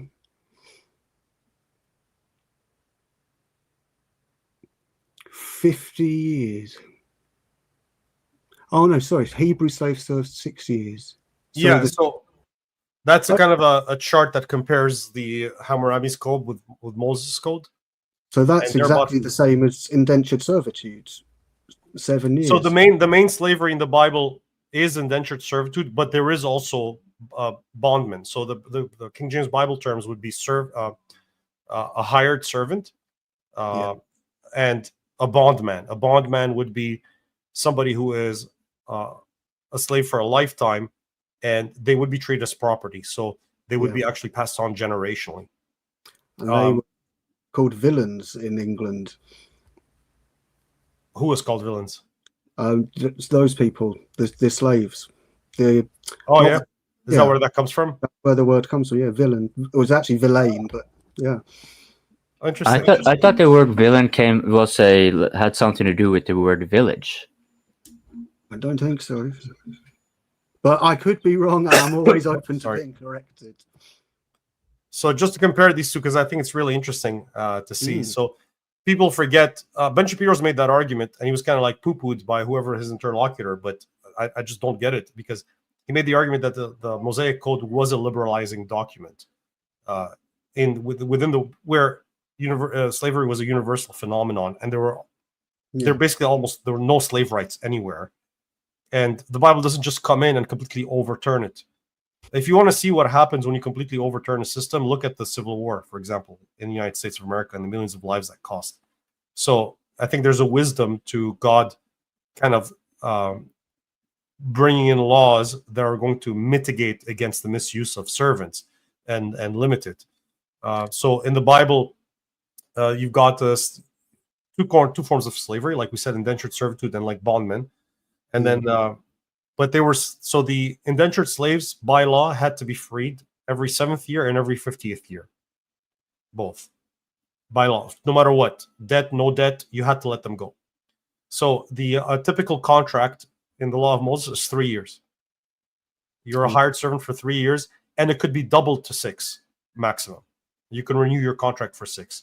After that, a lot of the bondmen were, if the indentured servant was pleased to remain with his master, then the master would go through a ceremony that he would take him to the doorpost, and then he would pierce their ear with an awl, and then that servant would become a lifetime servant by his own free will. Now, there are servants that were bondmen that were captured from other nations. We can talk about that, but for now, I'm just showing the differences. In the Code of Hammurabi, it's always lifelong, and there's no automatic release. So as far as the treatment of slaves, on the left, masters who injured slaves, so like knocking out an eye or a tooth, they had to free them for the bodily injury. If it was a permanent bodily injury, you had to free them.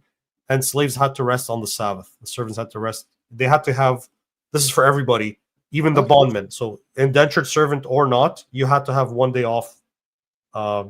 So not just on the Sabbath, you had to have 1 day off per week. I'm sorry? The plantation slaves were given that too. That was their only day off. They had a day off? Okay, see, I didn't know that. That's interesting. Yeah, so Sunday. A day off. Yeah.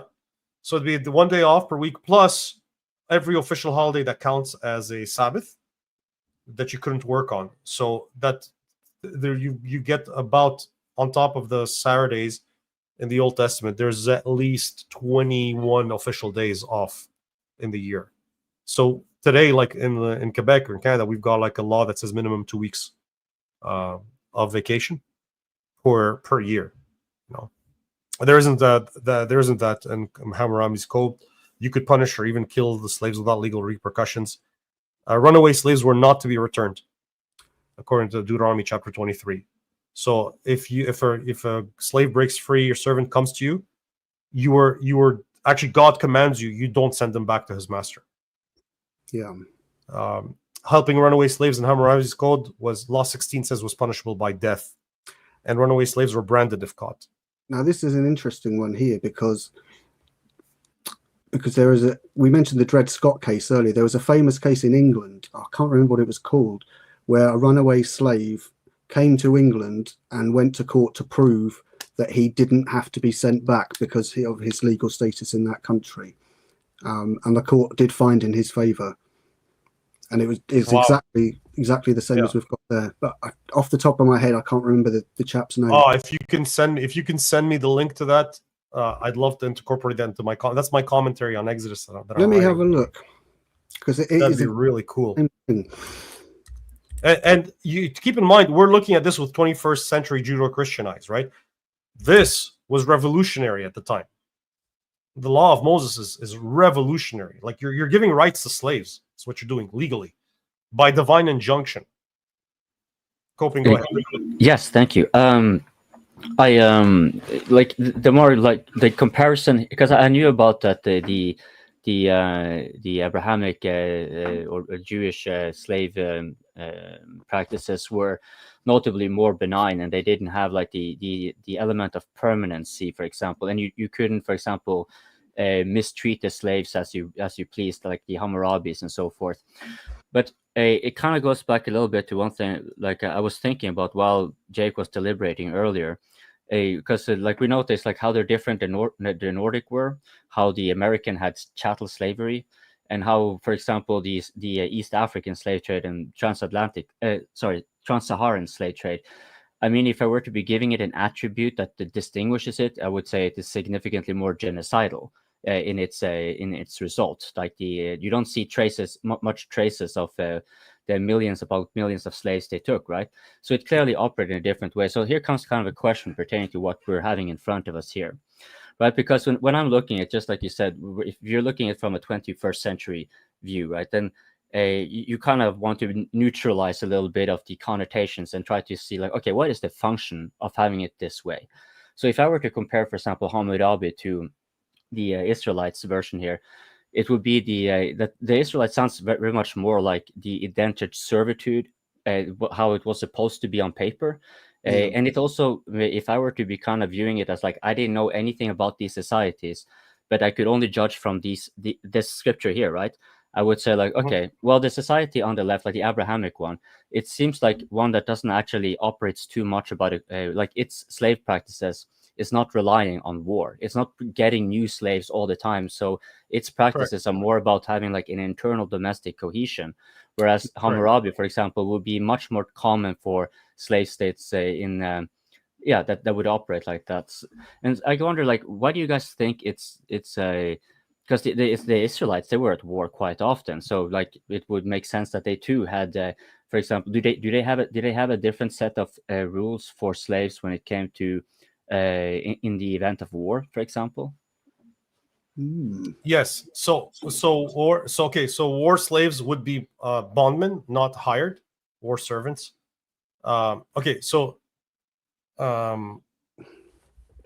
Which means the main difference would be that they remain with the family permanently, generationally, so the only way to be freed is either you break it to, like, there's bodily harm, then you have to let them go. And the year of Jubilee, every 50th year, you had to let go everybody free. Those are kind of the main differences. The Jubilee, if I may interrupt, the Jubilee part, I've heard that used in the case of debt, and that, like, on the list there, for example, well, you could be enslaved the Israelites did enslave for being indebted. They did not have they have interest-free loans. It stood there, so which meant, by contrast to, for example, modern slavery in Pakistan and so forth, where they don't even know how much they have in debt. They're often illiterate, and they have interest on their debt that are bloating far beyond what they could ever repay anyways. So they're permanently in debt in that sense, right? And they don't have the concept of Jubilee, but the concept of Jubilee, as I know it, is I kind of forgot exactly where the origins were from. It might have something to do with this, but it was basically that, okay, there's so many who have gotten indebted that we need to kind of, in order to kind of get our books clean, we actually just have to forgive some debt here. That's kind of what I vaguely remember the origin of Jubilee vis-a-vis debt worked. Would that have anything to do, like, as it pertains to, for example, like, let's say you have a slave Jubilee every 50 years. Why would that be? Well, maybe because after 2-3 generations, you got them as war slaves, right? But a couple of generations down the line, you might have had so many interactions that if you actually maintain this master slave dichotomy, you are creating more tensions than what you're gaining from it. By contrast, because the first generation is going to be understandably much more antagonistic, but the second generation, depending on how things are passed out, if you have every 50 years they're going to be actually freed, then you kind of also set the precedent. You're kind of priming the host population as well.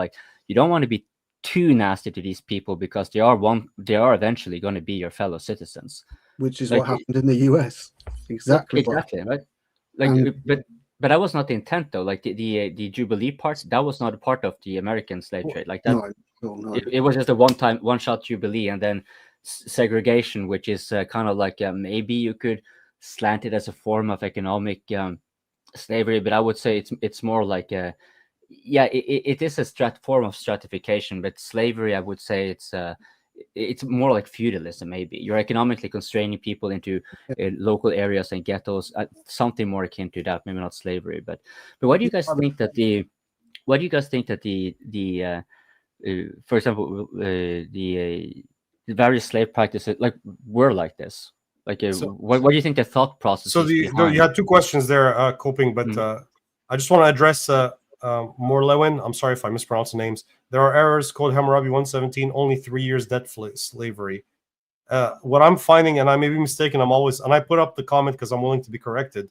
I'm going to put this in the chat here, and you can double check, but it says the transliteration is, if a man be in debt and sell his wife, his son, or his daughter for money, or give them away to forced labor, and that happens for it cut off its 3 years shall they work in the house of the buyer or master. In the 4th year they shall be set free. So that's for indentured service. Do we have a category for indentured service here? It's interesting how similar they are, really, considering there's 1,000 plus, 2,000 plus years, really, in some regards. The code is essentially the same as the Virginia codes that were introduced in the 17th century. There's not really that much difference, apart from the hereditary aspect. That was the crucial bit. But I was going to just mention for coping there was also, this is very rarely mentioned, there was a huge movement to actually have all of the freed slaves sent back to Africa.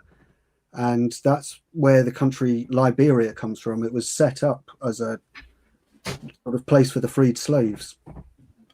So, yeah. Sorry, my wife had to come tongue. Better conditions in Mosaic law. I'm not sure. I think they're saying that Hammurabi's law would be better conditions. You can click on the link more when you can come on and we can talk about that. I'm pretty sure Moses wins on that one. Mm-hmm. No, it's interesting though, just looking at how similar they are. That slavery really doesn't develop once we've got these codes in place from sort of the late ancient period. They remain in place up until Britain stops it in the 19th century. Not Denmark. We're not going to mention Denmark being first. Yeah, so this is debt slavery for Hammurabi is lifelong, but you could sell your wife or your children for 3 years to pay off the debt. So kidnapping someone punishable by death in the law of Moses. Kidnapping someone is also punishable by death in the law of Hammurabi. Religious Israelites were remained. That's what I like about the God of the Bible, is that he actually allows the Jewish people to taste bondage for 400 years. And then he says, you love the stranger that is among you, and remember that thou wast a bondman thyself. It's one thing to write something on a piece of paper and tell people to abide by it, but God knows human nature. He actually lets them taste it. It's part of the formation of their consciousness as a nation. The book of Exodus is all that. What is the book of Exodus? Is God bringing his chosen people out of 400 years of bondage. And when you've got that as your kind of founding a narrative as a nation, then you are much more given to actually, enshrine those laws and abide by those laws, because it was part of your own national experience. So I think it's wonderful, the wisdom of God there, that he doesn't just give them the law, he lets them taste how difficult it is so they can have compassion on the servants. So it's never outlawed by God at any point. God allows slavery. He's okay with it. So this is Pastor Jonathan asking, what is the best primary source for this information? So that's a good question. So let me hit them quickly on that. Okay, number one, as I said, it's a liberalizing document, and you could probably find some kind of a subpoint in Hammurabi's Code that might be better for servants, but overall, this is not even a contention that the Mosaic Law is much easier for servants. Their laws, they have laws, their rights that are enshrined in the Mosaic Law. So just remember that the Bible was liberalizing things. Now, as for something else I'd like to mention here is that the way the Bible is presents slavery is that it is sub-ideal and a result of the fall, and something that has to be dealt with the way evil in the world has to be managed and regulated. You're not going to be able to completely, you're not going to just get rid of it completely. Actually, we still have slavery till this day. Slavery hasn't ended. We're talking about it as if it's ended, but it hasn't. Right? Some have argued that we have more slavery today, but we're not aware of it. Yeah, they probably, you're referring to what they call wage slavery. Yeah. Basically, and there is some validity in that argument as far as I'm concerned. It's actually interesting that to stay on the topic of on slavery. But first, one thing, George, the thing you mentioned about the Israelites and like you were once a slave, so remember that. This is something I've actually heard echoed a few times by Israelis and Jews. Like this is the, you are not a slave. Like that's what you got out of it. You're not a slave. You're gonna.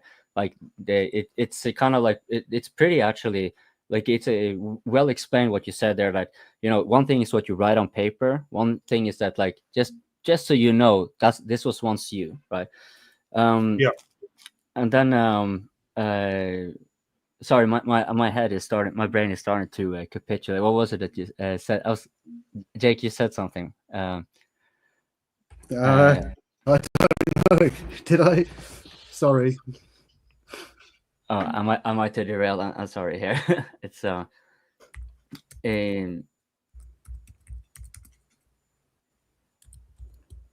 trying to pull up some notes too, because the comments are coming in kind of quick now. So good to see Rory's there. Oh, yeah, Rory. Yes, Rory, do come on, please. I saw you earlier, Rory. Yeah, Rory was over at the Lubna's channel. That was a pleasant surprise. Yeah, I saw him there, but I left early today. Yeah, I wasn't able to. I tried to get on for a short while to. George was there too, but I couldn't wait in line, so I had to just leave. I was hoping I could just introduce some more neutral logics to warfare and so forth, because, like, have you noticed? Like, this is a problem I notice when people are talking about like this Gaza and whatever. They're kind of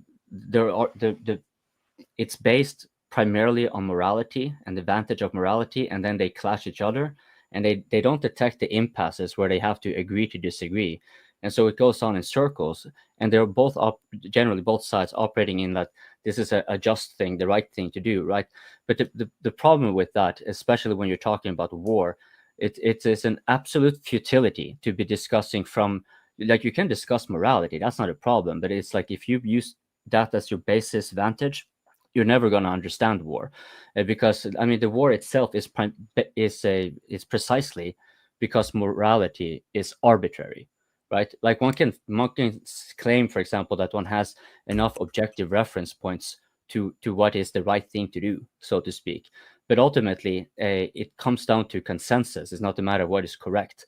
So when you're talking about right and wrong in terms of war, there are two different ways of viewing it. People tend to be conflating it with what is morally right and morally wrong, but what is actually the only thing that actually matters in war is to recognize that it is hell, and the only way to get out of that hell is to persecute the enemy until he surrenders or succumbs.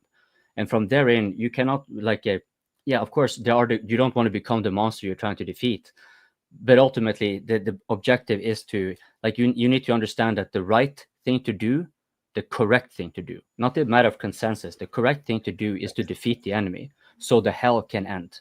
And when people cannot when people are not addressing war discussions in that manner, of course it just gets muddied down in morality and ad hominems of virtue signaling and so forth. And I believe that this is not the right thing to do and whatever. It's like, yeah, but you're also not involved, right? Like I think the only one who actually has an opinion, who I think have a valid opinion when it comes to morality there, not a valid opinion, but who I think it is valid to, in a sense, virtue signal, if you want to put it like that, would be, for example, the kid, because he's actually in it. He actually has to be standing for the morality, but everyone else projecting the morality on a conflict they're not involved in. It's like, okay. Yeah, I think coping. We're going a little bit off topic, but I mean, those are good. Yeah. Fair I was points. just while waiting for you. No, you're Yeah, right. I The morality's been hijacked essentially. That's what's happened, and it's being used as a weapon against the West. And we can see from looking at the codes that were there, this is not something that's unique to the West. This is something that's unique to humanity. What's unique is the way that it was abolished. So Exodus 21:16 only applied to free Hebrews. You'd have to show that. There's Exodus 21 verse 16. There's sometimes where there's some things that are mentioned as being limited to Hebrews. So I'll give you an example. This is a common misconception. People just, I think, hear arguments on the internet and don't actually read the Bible carefully. Here's 21:2, for example. If thou buy an Hebrew servant, 6 years he shall serve, in the seventh he shall go out free for nothing. The commandment not to steal any man is unrestricted. And he that stealeth a man and selleth him, or if he be found in his hand, he shall surely be put to death. It's not restricted to the Hebrew. If you steal a man, whoever it is, then you die. To conflate this with war is something else. It's just like today, thou shalt not kill, is you don't commit murder against your neighbor, whatever race he is. But that doesn't apply, obviously, if you're in a war situation, as they were with the Midianites. And as far as the Bible's commandment for the strangers, this is a kind of a summary research of just how the strangers are to be dealt with in Deuteronomy. And you should not vex your neighbor, stranger, or not oppress him, because you know that's how right. it to be. That's right. Here's the Sabbath. Yeah, the Sabbath is for everybody, but the seventh day is the Sabbath of the Lord thy God. In it thou shalt not do any work, thou, nor thy son, nor thy daughter, nor thy manservant, nor thy maidservant, nor thine ox, nor thine ass, nor any of thy cattle, nor thy stranger that is within thy gates. So it doesn't matter what nation you're from, you had to have 1 day off per week. Deuteronomy chapter 10, verse 18. He doth execute the judgment of the fatherless and widow, talking about God. So you're supposed to obey those laws. Why? Verse 17. For the Lord your God is God of gods and Lord of lords, a great God, a mighty and a terrible, which regardeth not persons. Doesn't matter what your nationality is, what your class is, nor taketh reward. He doth execute the judgment of the fatherless and widow, and loveth the stranger, in giving him food and raiment. Love ye therefore the stranger, for you are strangers in the land of Egypt. And I could, on and on and on. You've got verses all over Deuteronomy and the law of Moses that tells you here's a curse where all of Israel had to stand, literally half the tribes divided up on two sides of the mountains. 6 tribes pronounced a blessing on the nation. 6 tribes pronounced a curse on the nation. And one of the curses that they had to abide by publicly is, cursed be he that perverteth the judgment of the stranger. So this idea that the laws only protected the Hebrew servants, this is what I'm coming off from the top of my head, but I know I've got my notes somewhere, I just can't find them, is wrong. It's a lie. It always happens like that, doesn't it? You can never find what you want when you need it. Yeah. Yeah, I was going to say, that doesn't mean, however, just because you were supposed to love the stranger doesn't mean you can't protect your borders. Right? Right. Absolutely right. So is this there? So we mentioned before about Islamic slavery. What were sort of the codes that they had there? I mean, according to Muhammad, if you run away to the land of unbelief, if you're a slave under the Islamic. Why would you run away anyway? Because I thought in Islam, you get better treatment as a slave. But why would you run away from your master? That's a fair point. Yeah, you get your head, you get decapitated. Oh, what a surprise. There we go. In Deuteronomy, it says that if a slave runs away, you are not to give him back to his master. You're not to give him back. That's right. Okay, so that you don't send them back. And we, whoever he is, by the way, and one of the reasons we know this applied to, forgive me, that applied even to this rule, applied even to strangers. So I'll prove it to you. It's, I think people are so hell-bent on disproving the Bible that they just kind of, you literally lose the ability to read. Well, not about disproving the Bible. Is they want to prove how immoral the Bible is. That's what they want. Yes.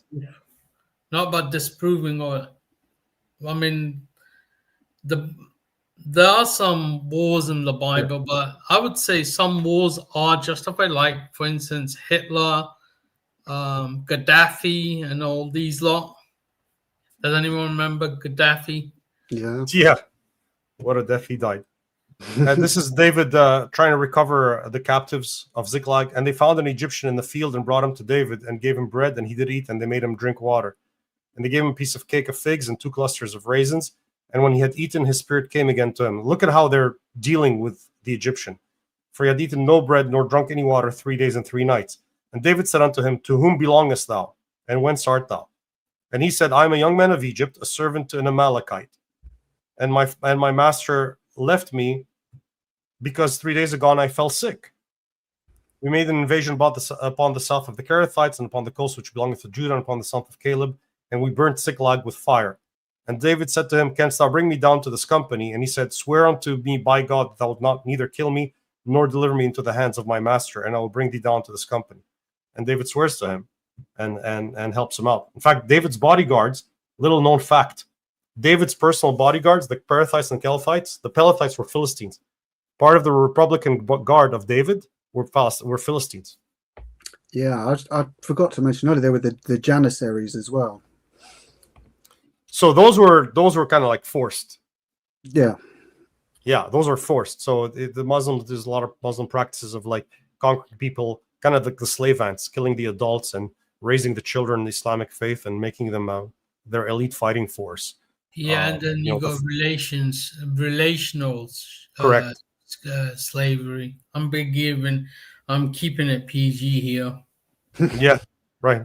So, and to your point, Rory, earlier too, is one thing that I'd like to mention is when people kind of try to condemn the Bible for not eradicating slavery in text, because it did in practical terms, and Christianity did that, is, so I said about, so there's a couple of things I say there. One is I mentioned it's a liberalizing document, and you want to do it with as little damage to society as possible.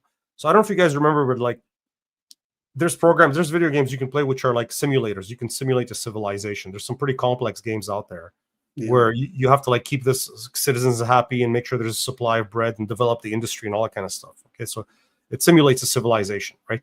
And if you try to introduce, even in a computer program, if you try and introduce a real sudden change, societal change, you actually get a civilizational breakdown on your hand. A wise person would do this slowly so as to not shock the system. But even that being said, let's grant that there should have been a verse that says, thou shalt abolish slavery. Let's grant that. The moment you condemn the Bible for not abolishing slavery from a moral point of view, you've just assumed a moral point of view. You've just assumed an absolute standard that slavery is immoral. So if you don't, one of the ways we argued against slavery, Gregory of Nyssa in the 4th century, from 335 to 395 AD, his brother is actually the founder of the first modern hospital. The idea of a free hospital is a Christian idea. It's not there in history until Christianity comes on the scene. But Gregory of Nyssa, he's got a famous sermon, his 4th homily on Ecclesiastes chapter 2, verse 27, where Solomon boasts that he got him men servants and maid servants as trying to find out what the pleasure of life was.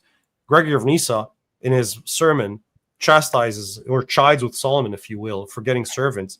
And his argument is imago Deis, we're made in the image of God, and so by what right can you possess another human being as mere property? So you can see it as early as the 4th century that Christians are making that kind of argument. So basically what I'm saying is we made the argument based on the fact and the belief that we are made in the image and likeness of God. It's rooted in that. You take the imago Dei away, then what moral absolute ground do you have to say that slavery is wrong? You have to, in the words of Frank Turek, he does this all the time in his apologetics, he says you're borrowing from the moral world of the Judeo-Christian God to then turn around and argue against him. But that's inconsistent. Because let's make the alternative then. All right, the Bible's wrong because it's amoral. It's immoral when it comes to slavery. Therefore, there's no God, but then there's no standard by which to say that the Bible's wrong. It's a self-defeating argument. So, sorry. If I could just, I just recall the thing that, and it kind of pertains a little bit more to like this Marxism and stuff like that. They tend to be picking on pretty much whatever they can find in an anti-Western sense, and some of their arguments. That's the thing, right? Some of it is actually valid, right? And as it pertains to slavery, right? So they tend to be taking this kind of cartoonish misrepresentation of Britain and slavery and all that stuff. But they do have one point, and we kind of almost touched upon it, that was wage slavery. So, like, I know, like, if we take, for example, like a really like in your face example, that would be, for example, debt slavery in Pakistan. That's like really in your face.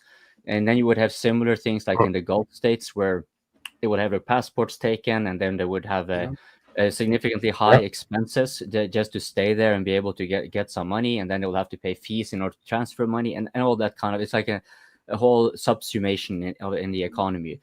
And what the Marxists often tend to do is they tend to kind of point out that, well, you see, people generally speaking, how are they going to survive? They will have to go to work, right? And there's nothing wrong about working per se, but you are subservient to someone. Like your job is not work, job is subservience. And this is also technically true, right? You are subservient when you are exchanging time for wages. And then of course there is this, and here comes of course a very valid gray zone, right? You negotiate your wage? Yes, some may, and some may do so to much greater effect than others. The vast majority are generally going to be, I do this because I have to, right? It's usually not so very, like, I'm a part-time pollster, for example. I like doing the job for a short period of time. That's why it's part-time. And I'm fortunate that I don't have to do that job in particular. Like, I have other part-time jobs. I can kind of do it a little bit on my will. I can say, like, so it's easy for me from my vantage to say, like, yeah, of course, if you're a worker, you can argue a better situation for yourself. Like, but I do that with my, like, if they're satisfied with my job, right? Yeah. But I'm also, even though I'm not in a super privileged position, I'm not wealthy or anything like that. Generally by Norwegian standards, low wager, but I'm still doing quite fine, right? It's easy still for me to do so. But I have seen people, so many people, and especially when I go to Ghana, for example, where, I mean, you if you don't get paid, you starve. You just don't eat, period. Yeah. But there, it's very easy to argue that the whole economic system has a very strong, prominent wage slavery element to it. And they're like, okay, that's being said. So that's the valid part from the Marxist side. So, like, how do you want to improve upon it, right? Because I can, from a moral standpoint, I can, you can easily come with a lot of things that sound really nice, principally speaking, but you kind of keep getting gravitated back to the material reality of the situation. And the Marxists, they tend to be thinking often, like in the old school Marxism at least, is that the way of restructuring and organizing that will facilitate for an abundance in production, and so the need for, like, and that. But of course, it also presumes quite a lot of human nature that is simply just demonstrably not the case. It showcases itself time and time again. And so the I'm not going to wrap up because I'm rambling. I don't want to be rambling too much, but But if there's anything that's actually like a redeeming facet of the Marxist worldview, or not redeeming, but rather where realism might actually hit the ideology in an actual tangible manner, is through technological advancements with AI and robots, because then the whole dynamic shifts. Then I need to be your boss. Like, I mean, it will probably still be some of that effect. There's some, like, why would you want to have super AI with robots and everything, being able to control everything, not needing anyone, like right? But also at the same time, why would you want everyone to have it then? Because don't you want to be special? Right? So like you have like the problem becomes no longer material. It becomes very much in the abstract, which, coming back to where we were, how did morality shape slave practices? Well, how is morality, for example, in this, like, how do we actually shape morality in a sensible manner when we take this into consideration? Okay, I'll stop there. Well, I think Marxism is an appeal to the emotion, essentially, isn't it? It's not the economics. It's the appeal to the soul, because it's saying this is unfair, so we must destroy it. That's what it's basically around. Sorry, Rob, I interrupted. Sorry about that. I would like to, on the topic of slavery, I would like to say that biblical leadership is servitude. Like, sorry if I'm bringing religion now. No, that's fine. We're in a kind of theological passage. Actually, I'm gonna have to let you guys go. So let me jump off of that, Rory, what you just said. And I got to wrap it up because I got my family and friends that are arriving. Yeah, me too. Okay, good. So that's an interesting point, Rory. Is actually central to the Christian faith is that God himself, the Bible says, Jesus Christ, who, though being in the form of God, thought it not robbery to be equal with God, but made himself of no reputation and took upon him the form of a servant. So the God of the Bible identifies with the slave. And that's another source for the early church homiletics. The early abolitionists who were saying Jesus Christ identified with a slave and died a slave's death, a servant's death, and not crucifixion, only that, right? Romans. So, like, not only that. Sorry about this. Not only that, but he says, "I've not come to be served, but to serve." Right. So there's an appeal to exactly. So he says it's the Gentiles that exercise a lordship. We're called to be servants. So there's I forget the name of the early Roman. There's an early Roman who, in his writings, he actually basically says that Christianity was the religion of the slaves and the women, which is why you can actually see it's been drunk up by the wokeism. The woke doesn't realize how much of a Christian kind of worldview they have, because in their worldview, victim equals righteous, right? Absolutely. But that thought is completely foreign to the ancient world. In the ancient world, victim equals weak and cursed by the gods. So you're actually you're taking again from the Judeo-Christian worldview, where the last shall be first and the first last. This inversion, but then you're perverting it according to your wokeism, all trying to undo Christianity when you're borrowing from Christianity. It's just this irony is never ending. I never thought of it in that way. Interesting. I would recommend in filing philosophy, Michael. Inspiring philosophy. That's it. You heard about him? No. Yeah, he's the one who interviewed Tom Holland. Yeah, he's got a great channel with a lot of good stuff on there. So it's unfortunate. I'm gonna hit this. I gotta let you go, guys. More Lewin, it's unfortunate that you don't want to come on. It'd be a lot easier if you would come on, and I don't want this to devolve as just between you and me. So I'll read Deuteronomy 24:7. I got no problem with reading. 24 is talking about divorce.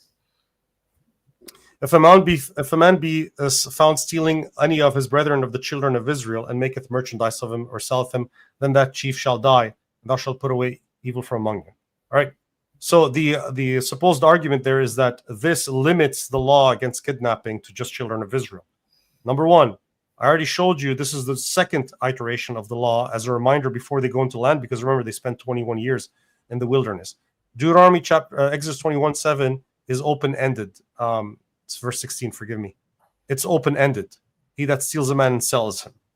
So you have to interpret Deuteronomy 21 verse 7 in light 24:7 light of Exodus 21 verse 6 Secondly, this is an emphasis on how wicked it would be to steal one of your own people. The fact that also this applies to also strangers is expanded upon just a few verses later. It's called the keep on reading principle, which I read. Verse 14, 7 verses later, thou shalt not oppress an hired servant that is poor and needy, whether he be of thy brethren or of thy strangers that are within in thy land within thy gates. At his day thou shalt give him his hire, neither shall the sun go down upon him, for he is poor and setteth his heart upon it, lest he cry against thee unto the Lord, and it be sin unto thee. Verse 17, thou shalt not pervert the judgment of the stranger, which if you steal him, that's a perversion of the judgment of the stranger, nor of the fatherless, nor take a widow's raiment to pledge. But thou shalt remember that thou wast a bondman in Egypt, so it's not just for the hired servants, bondman, and the Lord thy God redeemed thee thence. Therefore I command thee to do this thing. And finally, 1 Kings chapter 2, verse 39 is works against your case. This is definitely, if you actually read the story, you would not be quoting this. So this really confirms to me that you're just picking something off of a kind of an internet website without quite understanding the context. That story of Shimei trying to get back his servant, he is presented as being evil for doing that. So let me show you what happens. And this is a good example to everybody of what happens when people just want to prove the Bible wrong and don't actually read. Shimei in the Bible is an exceedingly evil man that cursed David in the day he ran away from Absalom. And then when David was reinstated as king, he promises to him in his compassion not to kill him. And then before he dies, David tells his son Solomon, keep an eye on Shimei because he's wicked and he's going to cause you trouble in your kingdom. And so Solomon calls Shimei and he says, you're going to stay in Jerusalem, and the day that you leave Jerusalem, you're going to die. And so because Solomon tells Shimei, you cannot leave Jerusalem, and because the servants know the law, that if you run away, you would not be returned to your master, here's what happens. The king sent and called for Shimei and said unto him, build thee an house in Jerusalem and dwell there, and go not forth thence any whither. For it shall be that on the day that thou goest out and passest over the brook Kidron, thou shalt know for certain that thou shalt surely die. Thy blood shall be upon thine own head. And Shimei said unto the king, the saying is good, as my lord the king hath said, so will thy servant do. And Shimei dwelt in Jerusalem many days. And it came to pass at the end of 3 years that 2 of the servants of Shimei ran away unto Achish the son of Maacah, king of Gath. And they told Shimei, saying, behold, thy servants be in Gath. And Shimei arose and saddled his ass and went to Gath to Achish to seek his servants. And Shimei went and brought his servants from Gath. And it was told Solomon that Shimei had gone from Jerusalem to Gath and was come again. And the king sent and called for Shimei and said unto him, did I not make thee to swear by the Lord, and protested unto thee, saying, know for certain on the day that thou goest out and walkest abroad any whither, that thou shalt surely die? And thou saidst to me, the word that I have heard is good. Why then hast thou not kept the oath of the Lord and the commandment that I charged thee with? The king said moreover to Shimei, thou knowest all the wickedness which thine heart is privy to, that thou didst to David my father. Therefore the Lord shall return thy wickedness upon thine own head. And King Solomon shall be blessed, and the throne of David shall be established before the Lord forever. So the king commanded Benaiah the son of Jehoiada, which went out and fell upon him, that he died. This is an illustration of a wicked man who breaks the law in twofold ways. Actually, the king of Achish is not a restored him, but the king of Achish is a Philistine, and he ends up dying for his wickedness. Definitely not the example you want to use. All right, so I think you're much better off to coming and engaging with us live. I think it's a lot better. So, you know, we've already covered the bondmen. I've already covered the bondmen. I've showed you the laws twice in Exodus and in Deuteronomy that says that they have to have days off, and how to treat the bondman, which is not a hired worker. We've already covered that. I'm not sure if you're listening. All right, guys, final words, and then I got to sign out. I'd like to say that, man, I lost my train of thought, but about slavery, yes, in the Old Testament, at least in Torah Judaism, right, we see that Jews are to treat foreigners as their own people, and because they were strangers. So people who say Jews are all about themselves, Jews think they're superior to everyone else. Well, the Bible proves them. At least the Bible proves them wrong. Right. Yeah. Yeah. Jake, and then Coping. If you can keep it brief, guys, because I got to sign up.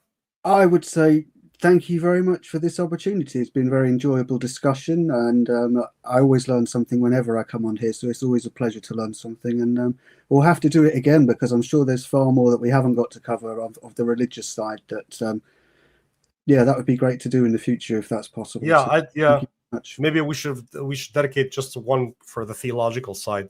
And Coping, it'd be great if you come on and join us with that. Yeah, good to see you.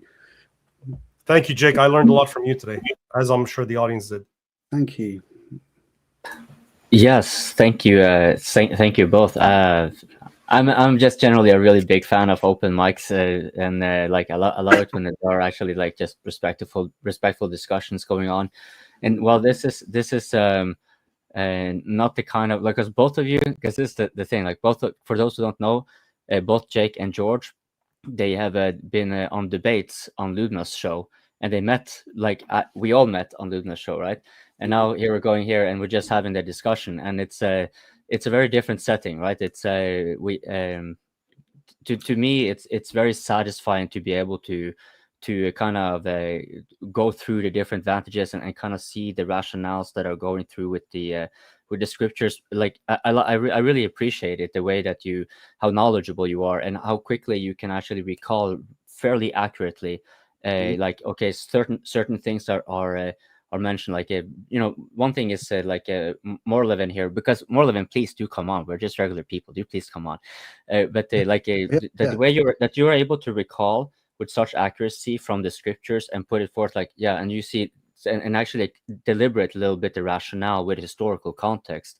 I think it's an underrated attribute that I really appreciate personally. As a non-believer, I really appreciate that you come on here and you just share your thoughts in the way that you do, and invite people like Jake, who is I always appreciate the academician's mindset, right? So it's and you both are, basically. It's just like whether you're a deist or not, it clearly we can all learn quite a lot from each other in this.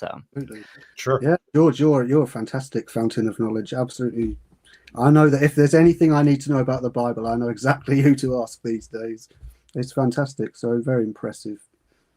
No, I thank God it's my life's calling, so that's all I do all day long. Yeah. But that was great, guys. I think our friend is still not listening. I didn't say that he was killed because he went to get back his slaves. What I'm trying to tell you is he's an evil man. The Bible presents him as an evil man. Not so. By the same token, if he's not killed for getting back his slaves, him trying to get back the slaves also doesn't mean that was the law. So what's good for the goose is good for the gander. Mm-hmm. Why do slaves to God and not the nearest neighbor? I'm not sure what you mean by that. Anyway, so that's good, guys. That was fun. Let's do a theological one about this. I think it'd be cool. We should. And I'd love to hear your objections and your counter objections and your thought processes about this. I think it'd be really fascinating to hear that. Yeah, it would. I would like to hear the atheist side. Yeah, thanks very much, George and Coping. Take care of yourselves, and I'll be in touch with you. Take care. See you soon. Thanks. Take care, everybody. Thanks both. Thanks. Bye-bye, Coping. God bless you guys. All right, guys, there it is. That was fun. So if you enjoyed this, if I've earned your subscription, make sure to help the YouTube algorithm push it out. So click like and comment and share it. And remember, if you can, the internet is great, right? It's a great place for knowledge, for perversions also, bad knowledge, that is. But try to get in a local church. You're either called to pastor or to help a pastor somehow. God bless you guys. Have a great day in the Lord.